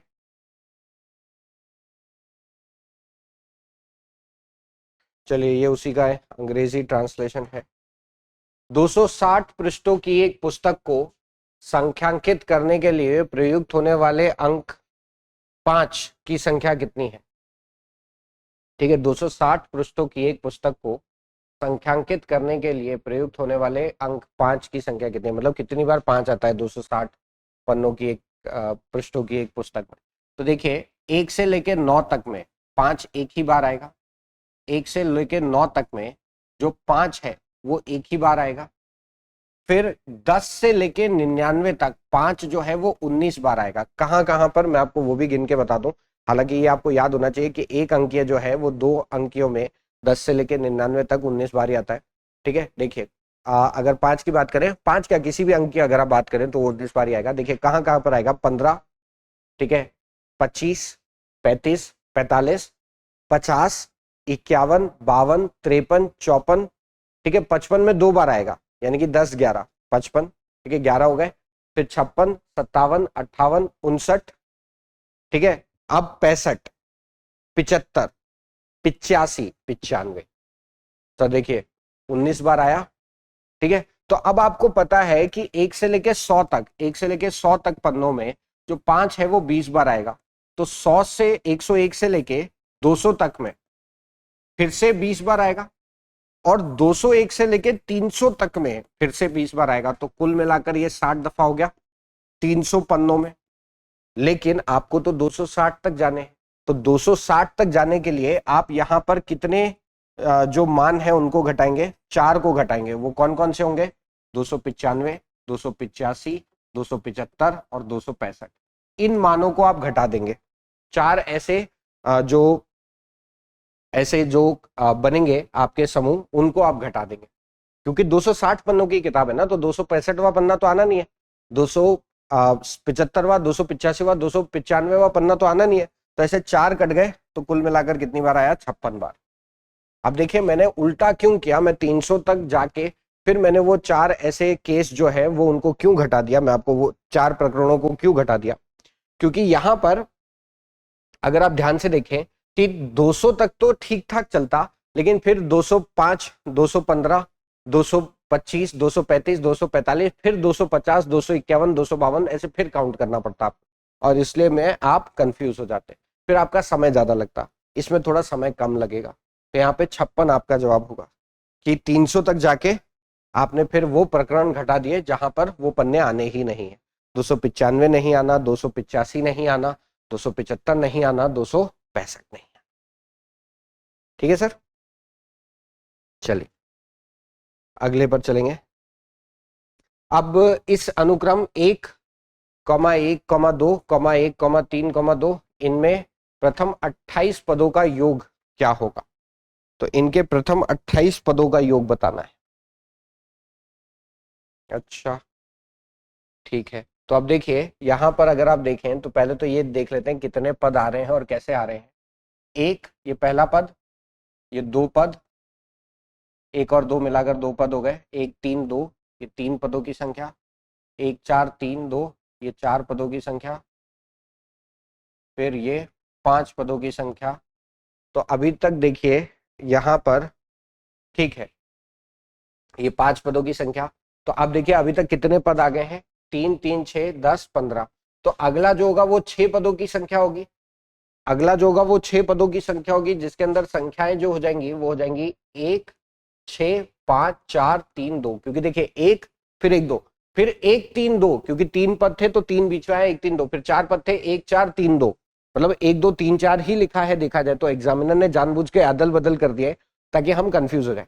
लिखने को तो वो 1, 2, 3, 4 भी लिख सकते थे, अगर 1, 2, 3, 4 लिखते तो बड़ा आसान सा हो जाता।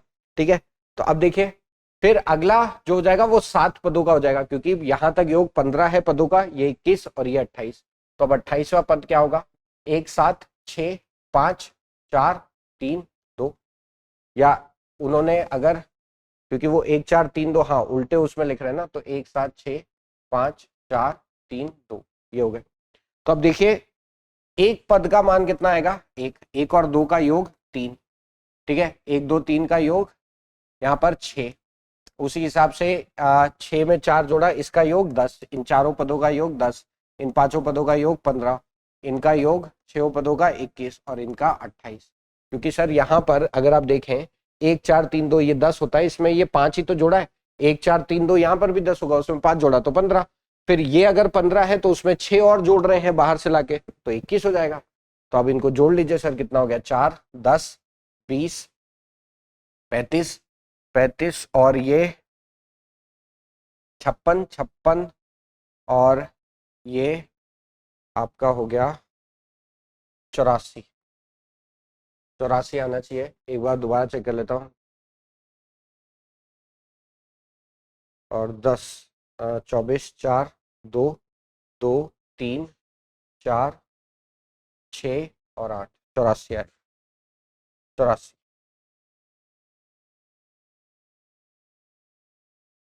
ठीक है,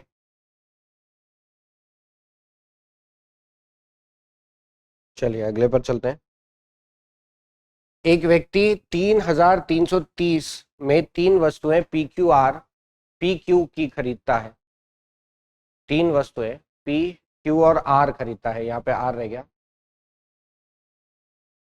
यदि पी की कीमत आर से 25% अधिक है और आर की कीमत क्यू से 20% अधिक है तो पी की कीमत क्या है?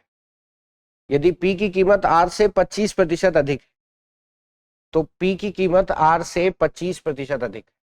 तो यहां से पी क्यू और आर का जो है वो समावेशी अनुपात निकाल लेंगे।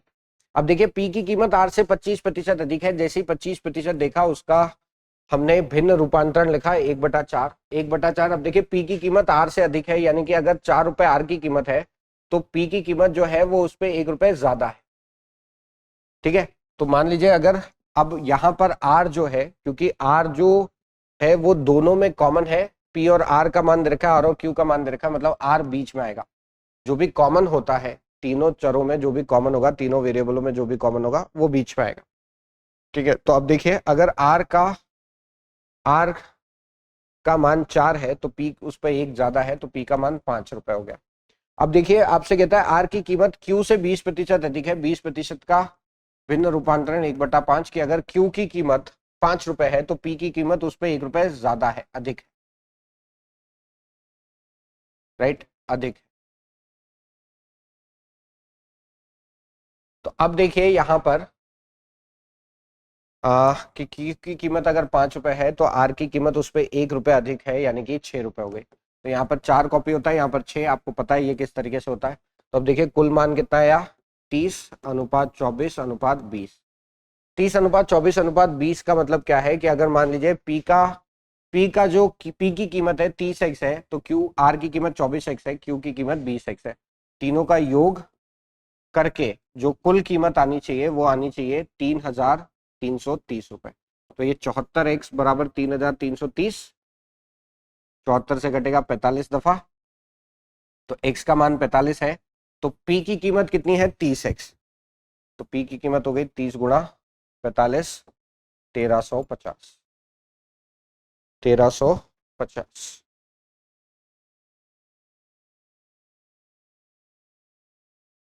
देख लीजिए,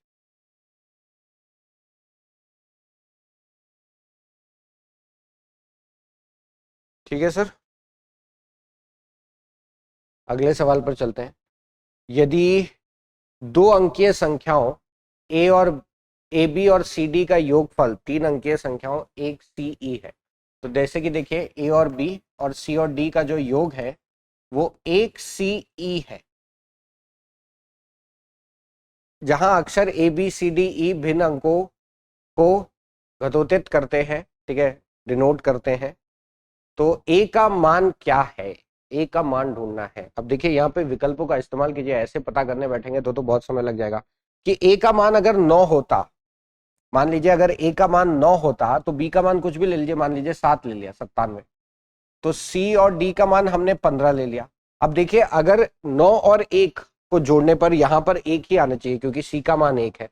तो 7 + 5 हुआ 12, 1 कैरी गया, 1 + 9 10, 10 और 1 1 11 और ये आ गया 112। यानी कि ए का मान 9 पर तो ये बन रहा है। एक बार जरा अगर कंफ्यूजन हो तो 96 या फिर 99 98 लेके देख लीजिए।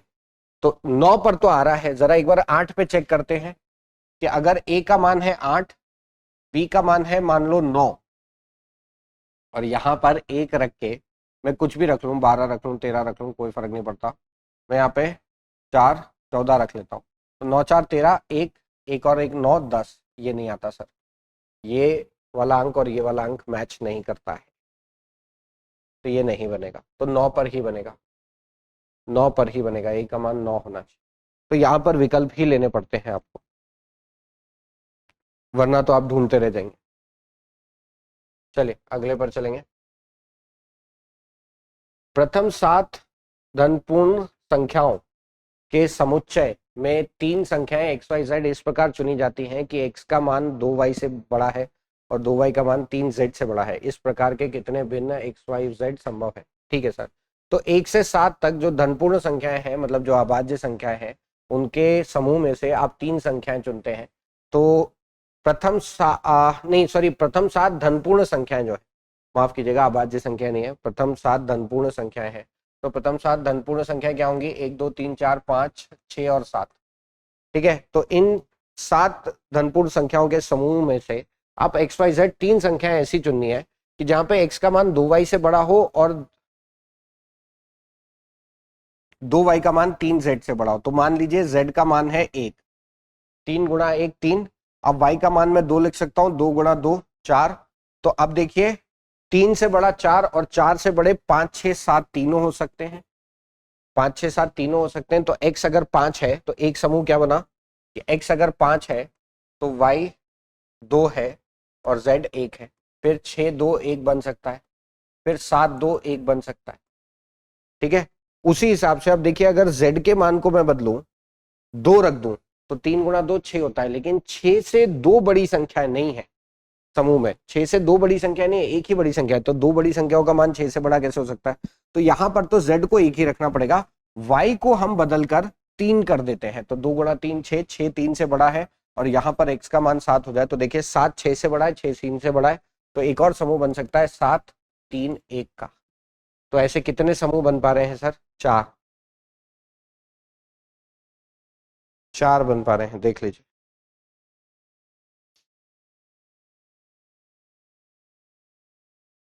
ठीक है, अगले पर चलेंगे। 4 संतरे, 6 आम और 8 सेबों की कुल कीमत 1 संतरा, 2 आम और 5 सेबों की कुल कीमत के दुगनी है। तो आपसे कह रहा है कि 4 संतरे, 6 आम और 8 सेब की कुल कीमत जो है वो 1 संतरा, 2 आम और 5 सेबों की कीमत की दुगनी है। तो 1 संतरा का दुगना मतलब 2 संतरे, 2 आम का दुगना 4 आम और 5 सेब का दुगना 10 सेब के बराबर। इधर से लिख लेते हैं कि 4 संतरे, 6 आम और 8 सेब की जो कीमत है वो 2 संतरे, 4 आम और 10 सेबों के बराबर है, क्योंकि 1 संतरा, 2 आम और 5 सेबों की कीमत की दुगनी है, तो इसके बराबर है। यहाँ पे बराबर का चिन्ह आएगा। अब जरा इसको इधर लेके आइए। तो 4 में से 2 संतरे गए, 2 संतरे बचे। इसको इधर लेके आइए, 6 आम में से 4 आम गए, 2 आम बचे। तो 2 संतरे, 2 आम की जो कीमत है, 8 सेबों को उधर ले जाइए, 10 में से 8 गए, 2 सेब के बराबर है। यानी कि 1 संतरा, 1 आम और की जो कीमत का जो योग है वो 1 सेब के बराबर। तो यहाँ पर दूसरा वाक्य तो सही है कि 1 संतरा और 1 आम की कुल कीमत 1 सेब की कीमत के बराबर। ये बात तो सही आ गई। अब देखिए अगला आपसे ये कह रहा है कि 3 संतरे, 5 आम और 9 सेबों की कुल कीमत, 3 संतरे, 5 आम और 9 सेबों की कुल कीमत जो है वो 4 संतरे, 6 आम और 8 सेबों के बराबर। अब देखिए यहां पर संतरे को इधर ले जाइए, 4 में से 1 गया तो 1 संतरा बचा। 5 आम को इधर लेके आइए, 6 में से 5 आम गया, 1 आम बचा।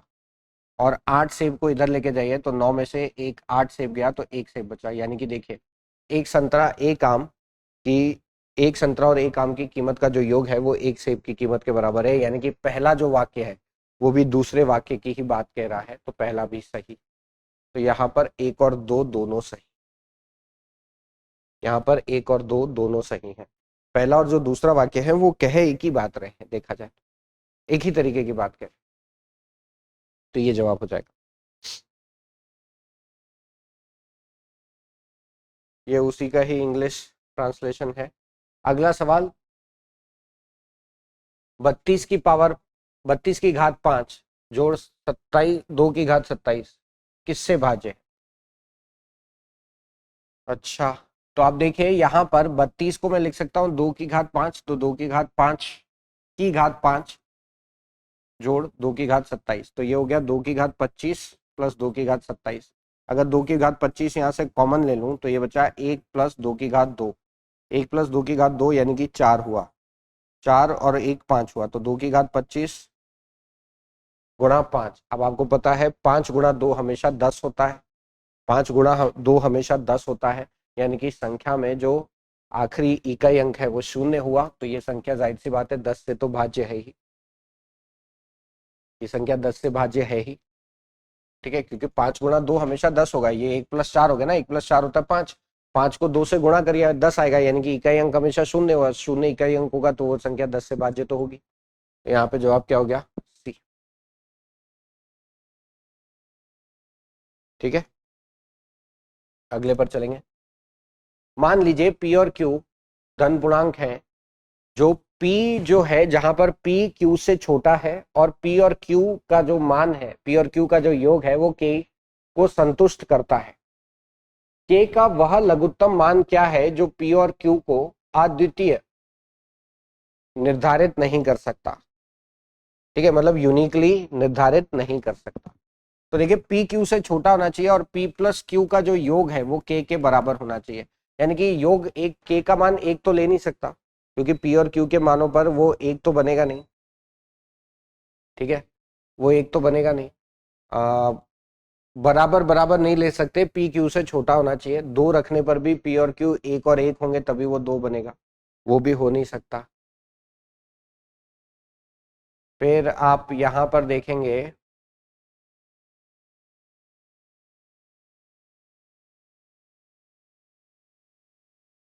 तीन रखें तो K का मान अगर 3 रखूं तो P 1 हो गया, Q 2 हो गया, सर योग जो हो गया वो 3 हो गया, P का मान छोटा ही होना चाहिए, अब P को 2 नहीं ले सकते। तो ये तो देखा जाए तो अद्वितीय तरीके से बता रहा है, ये यूनिक वैल्यू ही है, यहाँ पे और कोई वैल्यू नहीं बनेगी। 4 रख नहीं सकते क्योंकि P और Q दो दो हो जाएंगे, वो चाहिए नहीं। ठीक है, 1 और 3 और 2 2 वो चाहिए नहीं, 2 2 रखना नहीं है। P Q से छोटा भी होना चाहिए। 5 रखें तो 5 रखें तो 5 रखने पर ये बनेगा 1 और 4, या फिर 2 और 3 पर भी तो बन सकता है, 2 और 3 पर भी तो बन सकता है 5। तो आप देखिए यहाँ पर जो है P और Q का मान P Q से छोटा है। ठीक है, हर बार 1 4 में भी 2 3 में भी P Q से छोटा है, और लेकिन यहाँ पे P और Q को जो P प्लस Q का जो मान है K, वो P और Q को अद्वितीय तरीके से निर्धारित नहीं कर रहा, तो K का जो लघुत्तम मान होगा वो क्या होगा? 5। K का लघुत्तम मान क्या होगा? 5 होगा।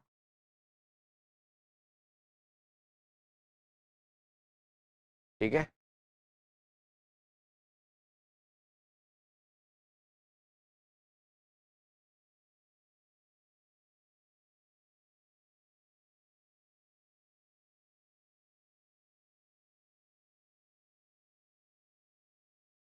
चलिए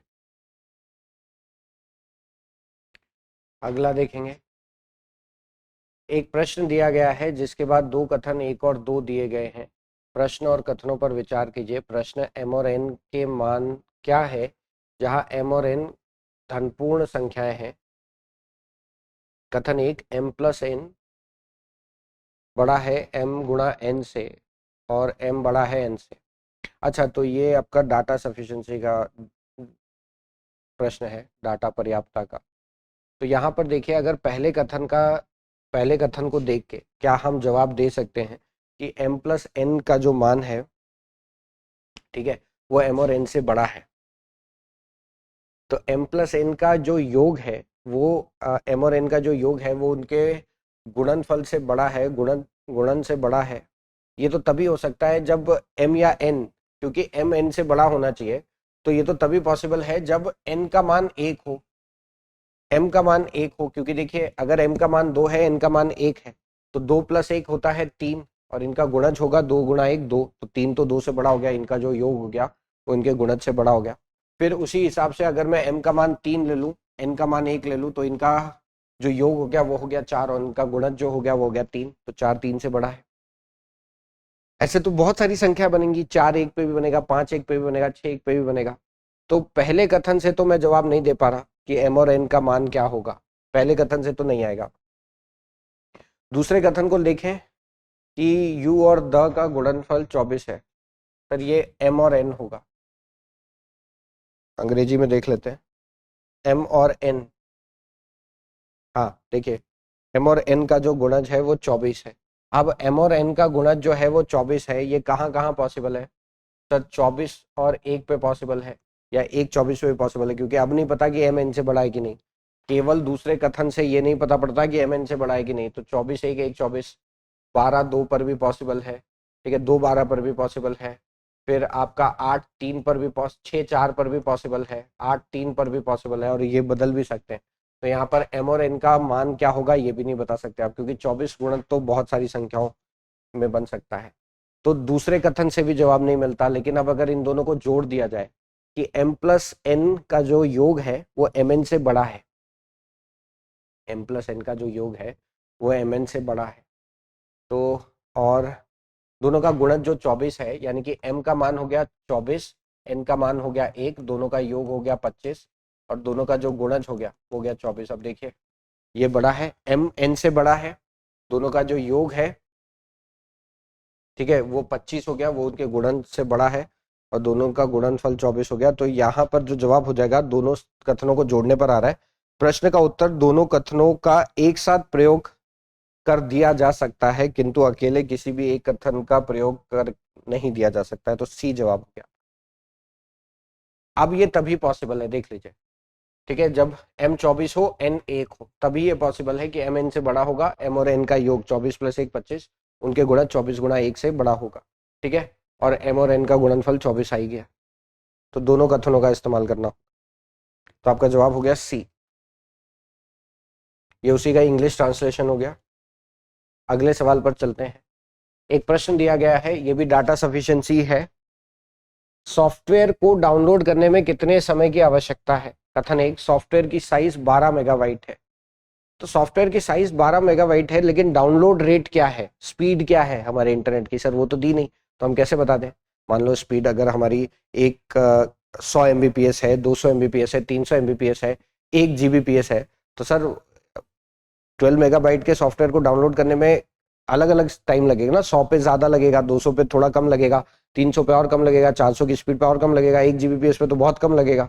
तो यहाँ पर सॉफ्टवेयर की साइज तो पता है, लेकिन मुझे ये नहीं पता कि समय की मतलब समय कितना लगेगा, क्योंकि डाउनलोड रेट नहीं पता है। तो पहले कथन से तो जवाब नहीं आएगा। दूसरे कथन से स्थानांतरण दर मतलब ट्रांसफर रेट जो है वो 2.4 किलोबाइट प्रति सेकेंड है। अब ट्रांसफर रेट अगर केवल दूसरे कथन का इस्तेमाल किया जाए तो ट्रांसफर रेट से ये नहीं पता पड़ता कि सॉफ्टवेयर डाउनलोड करने में कितना समय लगेगा, क्योंकि सॉफ्टवेयर की साइज नहीं पता। दूसरे कथन में सॉफ्टवेयर की साइज नहीं दे रखी है, तो आप नहीं बता सकते।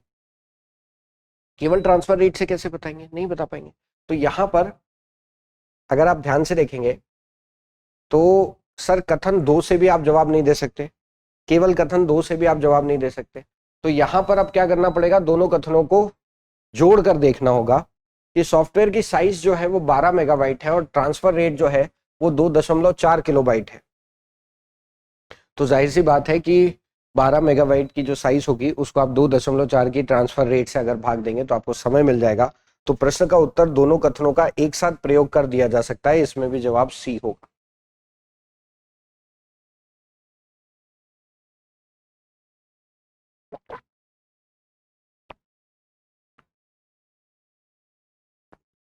ठीक है, इसमें भी जवाब सी आएगा। ये उसी का इंग्लिश ट्रांसलेशन। अच्छा, ये भी डाटा सफिशिएंसी है।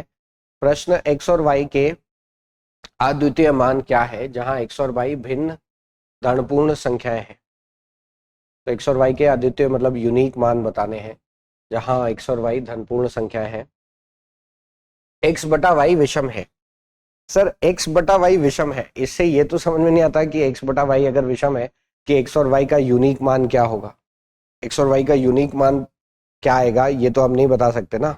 ये हम नहीं बता सकते क्योंकि एक्स बटा वाई तो कई जगहों पर विषम हो सकता है भाई। 3/4 और क्या कहना चाहिए 5/3 पे विषम आ सकता है। नहीं 5/3 क्यों लेंगे, सॉरी 6/2 पे विषम आ सकता है।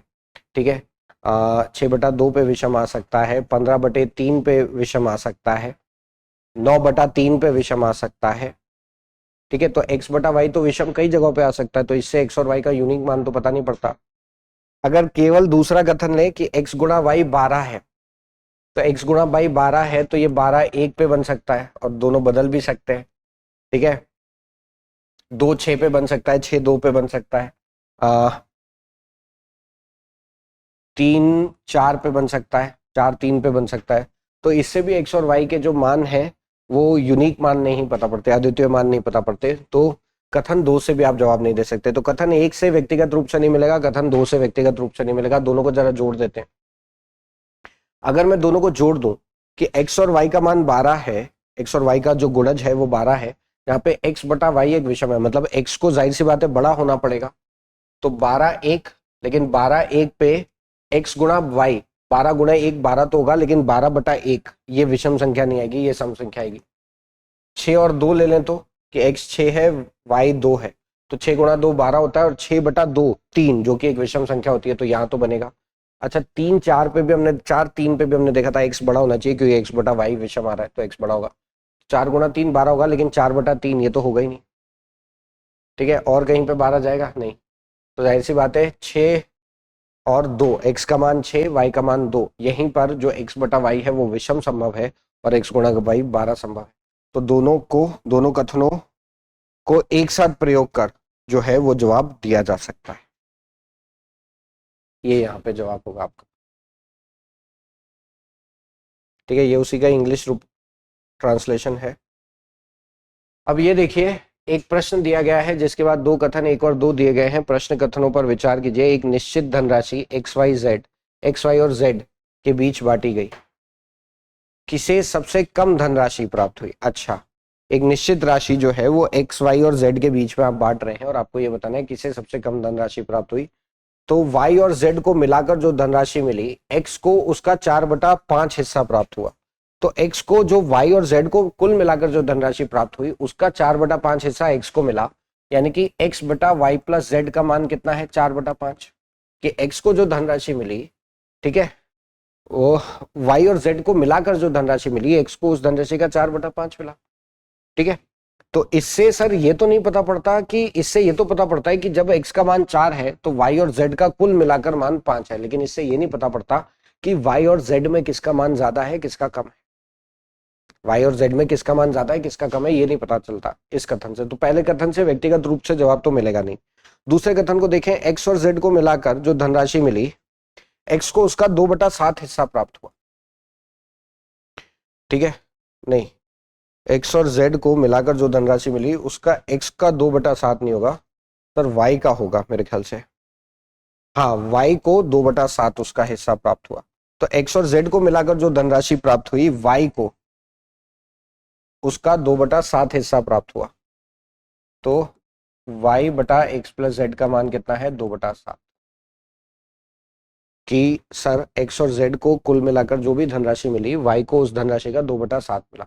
तो इसका मतलब ये हो गया कि वाई को जब 2 रुपए मिले तो एक्स और जेड को कुल मिलाकर 7 रुपए मिले, लेकिन इसमें ये नहीं पता पड़ता कि किसको ज्यादा मिला, एक्स को ज्यादा मिला कि जेड को ज्यादा मिला।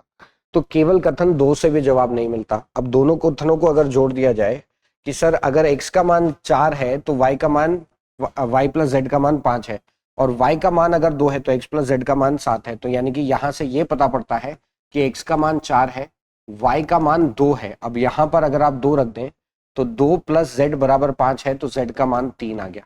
देखिए कि 4 + 3 7 हो गया, 4 + 3 7 हो गया, 2 + 3 5 हो गया। तो अब यहां पर देखिए x को 4 रुपए मिले तो y को 2 रुपए, z को 3 रुपए, तो सबसे कम किसको मिल रहा है, y को मिल रहा है। तो ये जवाब कब मिल रहा है हमें, जब हम दोनों कथनों को जोड़ रहे हैं। तो जवाब क्या हो जाएगा हमारा सी। प्रश्न का उत्तर दोनों कथनों को एक साथ प्रयोग कर दिया जा सकता है। ठीक है, इस हिसाब से होगा।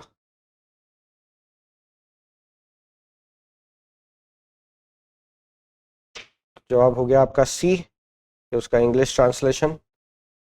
अगले पर चलते हैं। एक प्रश्न दिया गया है जिसके बाद दो कथन एक और दो दिए गए हैं। प्रश्न पर विचार कीजिए, ये भी डाटा सफिशिएंसी है। प्रश्न, यदि एक कक्षा में औसत अंक 60 है तो कक्षा में छात्रों की संख्या कितनी? कथन एक, कक्षा में अधिकतम अंक 70 है और न्यूनतम अंक 50 है। लेकिन अधिकतम अंक 70 है, न्यूनतम 50 है और औसत अंक 60 है, इससे सर छात्रों की संख्याओं का तो पता नहीं चलता। छात्रों की संख्याओं का तो पता नहीं चलता। ठीक है, छात्र तो हम ऐसे तो पता नहीं कर पाएंगे कि कितने होंगे, क्योंकि मान लीजिए अगर एक के 70 आए, एक के 50 आए, दो ही बच्चे हैं तो औसत ये हो गया।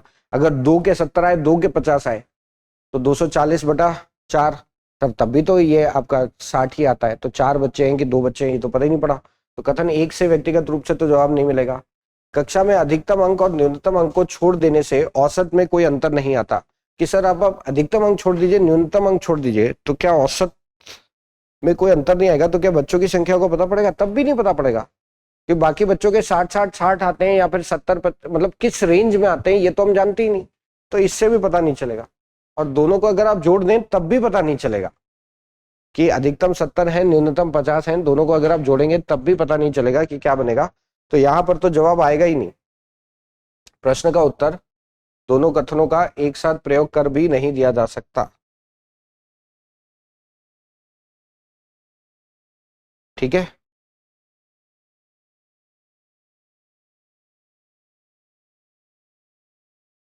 चलिए ये उसी का इंग्लिश ट्रांसलेशन, इस पर चलते हैं। वहां पर जवाब आपका डी था। ठीक है, कि वो जवाब आप नहीं दे सकते। एक प्रश्न दिया गया है, ये भी डाटा सफिशिएंसी है। तीन भिन्न अभाज्य संख्याएं हैं जिसका योगफल एक अभाज्य संख्या है। प्रश्न, वे तीन संख्याएं कौन सी है? तीन अभाज्य संख्याएं हैं जिसका योगफल एक अभाज्य संख्या है। अच्छा, उनका योगफल 23 से कम है। उनका योगफल 23 से कम है। तो अभाज्य संख्याएं 2, 3, 5, 7, 11, 13, 17, 19 और 23, क्योंकि योगफल अगर 23 से कम है तो 23 तक ही अभी मैं लूंगा। हालांकि अगले कथन में मैं आगे तक जा सकता हूं, बट अभी पहले कथन के लिए 23 तक ही रखूंगा। तो अब देखिए, ऐसे तीन अभाज्य संख्या है जिनका योगफल भी एक अभाज्य संख्या हो, तो वो 2, 3, 5, मतलब किसी भी अभाज्य संख्या के योग में अगर दो एक अभाज्य संख्या जोड़ी जाए तो योगफल जो होगा वो एक अभाज्य संख्या तो नहीं आएगा। क्योंकि सम संख्या जब हम जोड़ देते हैं किसी भी संख्या के योग में तो वो दो से तो, मतलब वो संख्या देखा जाए तो वो अभाज्य तो बननी नहीं है अभी यहाँ पर। ठीक है, इनके योग में, क्योंकि 2 + 3 + 5 करें अगर आप तो कितना आता है? 10 आता है। फिर देखिए 2, 5, 7 करें 14 आता है। तो जाहिर सी बात है यहाँ पर वो दो जोड़ने पर अभाज्य संख्या दो, अगर किसी भी दो अभाज्य संख्याओं के योग में जोड़ दी जाएगी तो वो अभाज्य संख्या तो बनेगी नहीं। तो दो को तो मत जोड़िए। तो अब 3, 5, 7 देखिए, 3, 5, 7 पे योग क्या बनता है? 15। तो ये तो अभाज्य नहीं हुई। 3, 5 और 11 पर देखिए योग क्या बनता है? 19। अब देखिए 3, 5, 11 पर अगर योग 19 बनता है, 3, 5, 11 पर अगर 19 बनता है तो देखिए तीनों अभाज्य हैं, 3, 5, 11 और 19 भी अभाज्य है, योग भी एक अभाज्य है। तो ये तो एक बन गया। उसके बाद 3, 5, 8 और 13 21, 3, 5 और 17, 3, 8 और 17 25। सर अब तो योग 23 से ऊपर चला गया, तो अब 3, 5 नहीं, 5, 7, 11 पर योग होता है 23, 5, 7, 11 पर योग होता है 23, तो 5, 7, 13 पर तो उससे बड़ा, मतलब अब 23 से बड़ा ही योग चला जाएगा और 23 से बड़ी अभाज्य संख्या हमें लेनी नहीं। तो यहां पर देखा जाए तो 3, 5, 11 एक ही बनता है। ठीक है, तो पहले कथन से तो जवाब आ रहा है। दूसरे में कहता है उनमें से एक संख्या 5 है। अगर उनमें से एक संख्या 5 है तो देखिए 3, 5, 11 ये बन सकता है, जहां पर योग 19 बनेगा। अब देखिए फिर आपका बन सकता है 5, 7, अभी हमने देखा था 5, 7 और 11 योग बन गया 23, क्योंकि अब योगफल जो है वो 23 से कम है ऐसा नहीं दे रखा। अब योगफल कुछ भी हो सकता है और फिर ऐसे तो बहुत सारे कॉम्बिनेशन बनेंगे। तो कथन 2 से आपको एक ऐसा एक्स जो है वो समूह, तीन अभाज्य संख्याओं का समूह नहीं मिलता। तो कथन 2 से तो नहीं मिलेगा, लेकिन कथन 1 से मिलेगा। तो प्रश्न का उत्तर दोनों में से अकेले एक कथन का प्रयोग कर दिया जा सकता है किंतु अकेले अन्य कथन का प्रयोग कर नहीं दिया जा सकता। तो विकल्प ए यहां पर सही जवाब हो गया। ठीक है, विकल्प ए सही जवाब हो गया। देखिए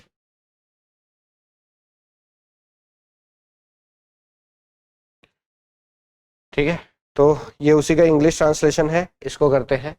एक प्रश्न दिया गया है जिसके बाद दो कथन एक और दो दिए गए हैं। प्रश्न के कथनों पर विचार करिए। क्या x प्लस वाई एक पूर्णांक है? यदि 2x प्लस वाई एक पूर्णांक है और x प्लस 2y एक पूर्णांक है।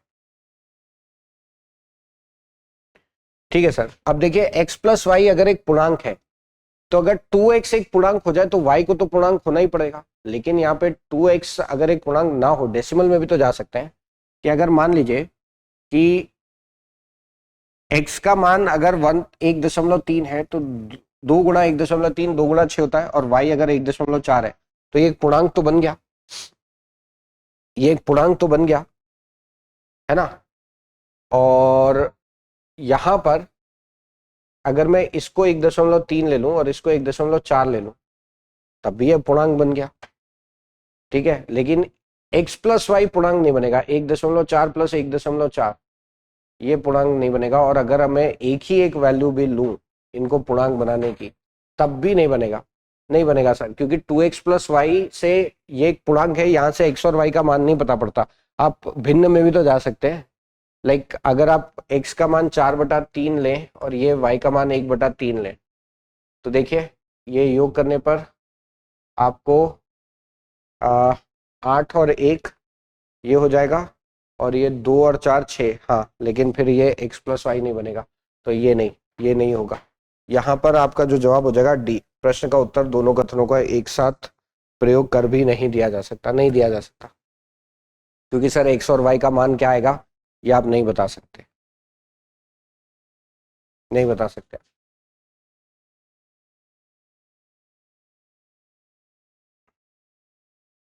ठीक है, तो डी यहाँ पर सही जवाब है। दोनों से व्यक्तिगत रूप से भी नहीं पता पड़ेगा। यहाँ पर x और y का मान आप दशमलव में भी ले सकते हैं अलग अलग मान से, तब भी नहीं बनेगा, और दोनों को जोड़ने पर भी नहीं बन रहा है। तो डी सही जवाब होगा।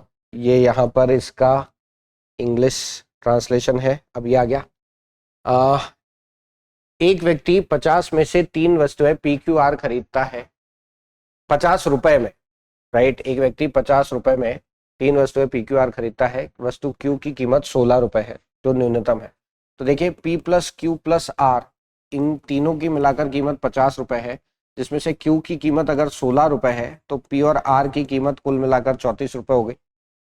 तो हमें बताना है वस्तु P की कीमत क्या है। लेकिन सर कथन एक, P की कीमत R की कीमत से अधिक नहीं है। अब देखिए P की कीमत R की कीमत से अधिक नहीं है तो उससे कम हो सकती है, उसके बराबर हो सकती है। भाई P की कीमत R की कीमत से अधिक नहीं है मतलब उससे कम हो सकती है तो बराबर हो सकती है, कम हो सकती है तो बराबर हो सकती है। लेकिन इसमें कम है कि बराबर है सर पता नहीं, तो यहां से तो आप P की कीमत नहीं निकाल सकते, इस कथन से तो आप P की कीमत नहीं निकाल सकते। कथन दो, R की कीमत P की कीमत से अधिक नहीं है। अगर R की कीमत P से अधिक नहीं है तो उससे कम है या बराबर है। R की कीमत अगर P से अधिक नहीं है तो उससे कम है या बराबर है।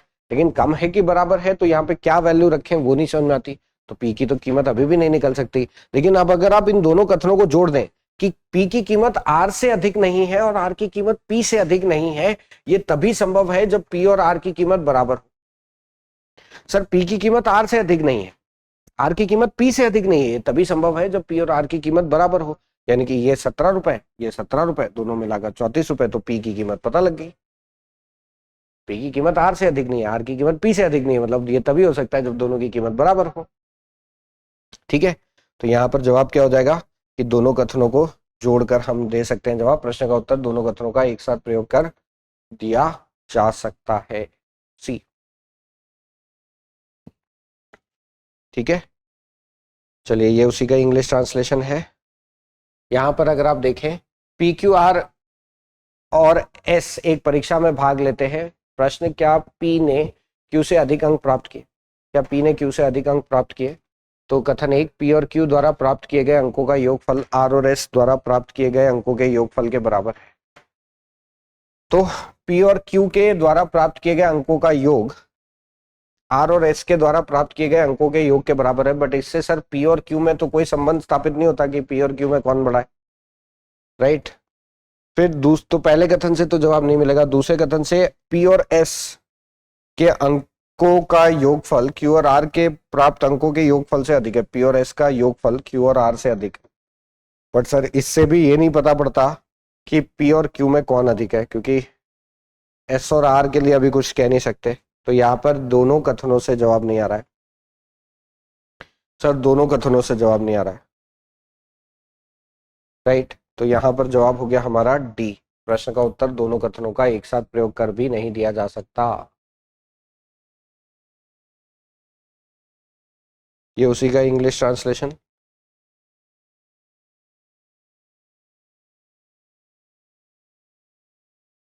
अब अगर हम देखें पी और क्यू में से प्रत्येक की आयु 100 वर्ष से कम है किंतु 10 वर्ष से अधिक है।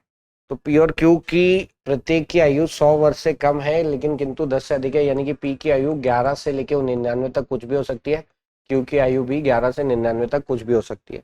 यदि आप पी की आयु के अंकों का विनिमय इंटरचेंज कर दें तो क्यू की आयु को निरूपित करती है, ठीक है। मतलब पी के आयु के अंकों को बदला जाए तो वो क्यू की आयु को दर्शाती है। और आपसे प्रश्न पूछा है उनकी आयु में कितना अंतर है, उनकी आयु का अंतर बताना है। तो पी की आयु क्यू की आयु से अधिक है। सर पी की आयु क्यू की आयु से अधिक है, लेकिन क्या बनेगी वो तो कहना मुश्किल है। पी और क्यू में से प्रत्येक की आयु 100 वर्ष से कम है, ठीक है, लेकिन वो क्या बनेगी वो तो कहना मुश्किल है। तो पहले कथन से तो नहीं मिलेगा। उनकी आयु का योगफल उनकी आयु के अंतर का 11/6 गुना है। तो मान लीजिए पी की आयु है 10A जोड़ बी, ए और बी उसकी आयु के अंक है, ठीक है। और क्यू की जो आयु है वो इनके अंकों को इंटरचेंज करने पर आता है, यानी कि 10B + A हो जाता है, ठीक है सर। अंकों को इंटरचेंज कर दिया।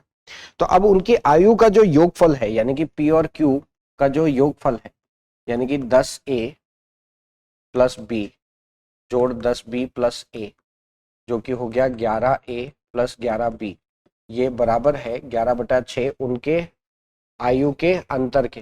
तो 10A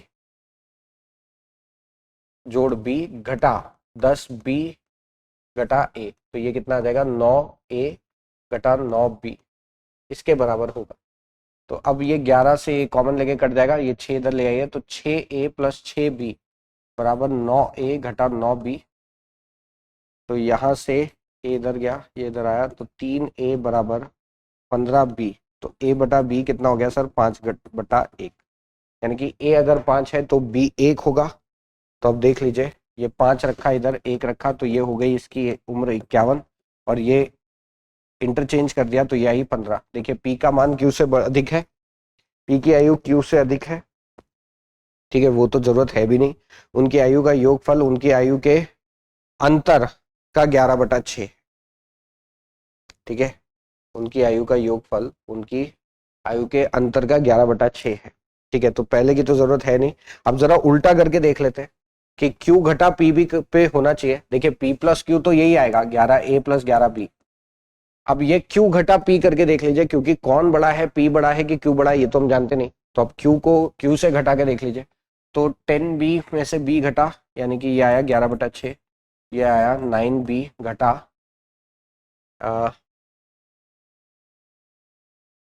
9B, और A में से 10A घटा तो ये 9A, तो ये 11, ठीक है। अब इसमें से ये घटा रहा हूँ, 10 में से B घटा तो ये 9B बचा, और ये A में से 10A घटा तो ये -9A बचा।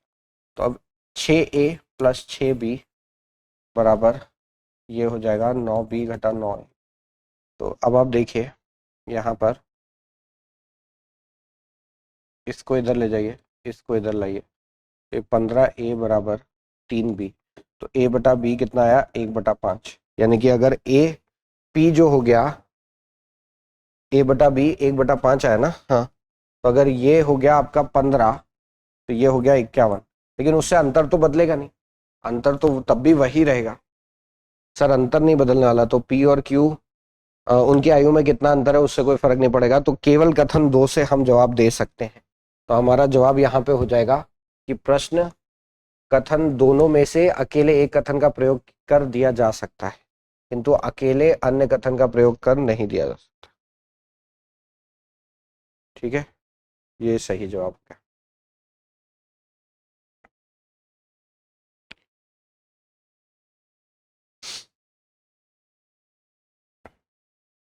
ये उसी का इंग्लिश ट्रांसलेशन है। और ये हमारा सवाल, यदि P का अर्थ से बृहत्तर ग्रेटर है, मतलब P का अर्थ ग्रेटर है, Q का अर्थ लघुत्तर लेस है, R का अर्थ ग्रेटर नहीं है मतलब कि छोटा हो सकता है या तो बराबर हो सकता है, S का अर्थ लघुत्तर नहीं है मतलब लेस नहीं है तो बड़ा या बराबर हो सकता है, तो T का अर्थ बराबर है। तो निम्नलिखित कथनों पर विचार करिए। अब देखिए 2x पहला कथन क्या दे रखा है, यदि 2x S का मतलब क्या है, S का मतलब है लघुत्तर नहीं है, मतलब बड़ा या फिर बराबर है 3y के। 2x अगर बड़ा या बराबर है 3y के और 3x जो है वो 4z के बराबर है, और 3x जो है वो 4z के बराबर है, तो हमें बताना है कि उस हिसाब से क्या 9y P क्या है, 9y 8z से बड़ा होगा। तो अब देखिए ये 2x है, ये 3x है, इसको 6 इन दोनों का एलसीएम ले लेते हैं, 6x बनाइए, तो ये 3 से गुणा करिए और ये 2 से गुणा करिए। तो अब देखिए यह है 6x बड़ा है 9y से, और ये हो गया 6x बराबर है 8z के। तो इसको अगर मैं यहाँ रखूं तो मेरे पास आया 8z बड़ा या फिर बराबर है 9y के। तो सर 9y तो 8z से बड़ा नहीं हो सकता, क्योंकि 8z 9y से बड़ा या बराबर है, तो पहला कथन तो गलत है। तो पहला कथन गलत है। उसी हिसाब से यहाँ पर दूसरे कथन के लिए रखिए कि एक्स क्यू का अर्थ क्या है, लघुत्तर, यानी कि छोटा है, एक्स छोटा है 2y से, और y जो है r जो है उसका अर्थ है बृहत्तर नहीं है, मतलब छोटा या फिर बराबर है z के। तो x जो है छोटा या फिर बराबर है z के। सर ये तो आप नहीं कह सकते, क्योंकि x जो है वो 2y से छोटा है और 2y जो है 2z से छोटा है, तो x जो है वो z से छोटा है, नहीं कह सकते। सर अगर 2y की जगह पे यहाँ पे रखे तो x 2z से तो छोटा है, अगर 2y की जगह पे यहाँ पे 2z रखूं तो x 2z से तो छोटा है, लेकिन z से छोटा है कि नहीं ये हम नहीं जानते, तो ये भी हम नहीं बता सकते। तो हमारा जवाब हो जाएगा ना तो 1 ना ही 2। ठीक है, और इस सवाल के साथ मेरे ख्याल से हमने सभी कुछ कंप्लीट कर लिया है। तो ये आपका इस वर्ष 2024 में जो सिविल सर्विसेज एग्ज़ाम है उसमें CSAT के पेपर में पूछे गए गणित के सवाल थे। मैं उम्मीद रखता हूं कि आपको सभी सवालों के जवाब मिल गए होंगे और आपको जो इनके जो सॉल्यूशन थे वो भी समझ में आ गए होंगे। तो मैं अब यही प्रार्थना करता हूं कि आप सभी का रिजल्ट अच्छा है और आप सभी अपनी सफलताओं को प्राप्त करें, जो भी आपने अपने लिए लक्ष्य निर्धारित करे हैं आप उन्हें प्राप्त करें। तो आज के लिए बस इतना ही। आप सभी का धन्यवाद, बहुत बहुत। पढ़ते रहिएगा, हंसते रहिएगा, मुस्कुराते रहिएगा। धन्यवाद। डियर व्यूअर्स, अपने एग्जाम की तैयारी को और बेहतर करने के लिए हमारे चैनल को लाइक, शेयर और सब्सक्राइब करना न भूलें।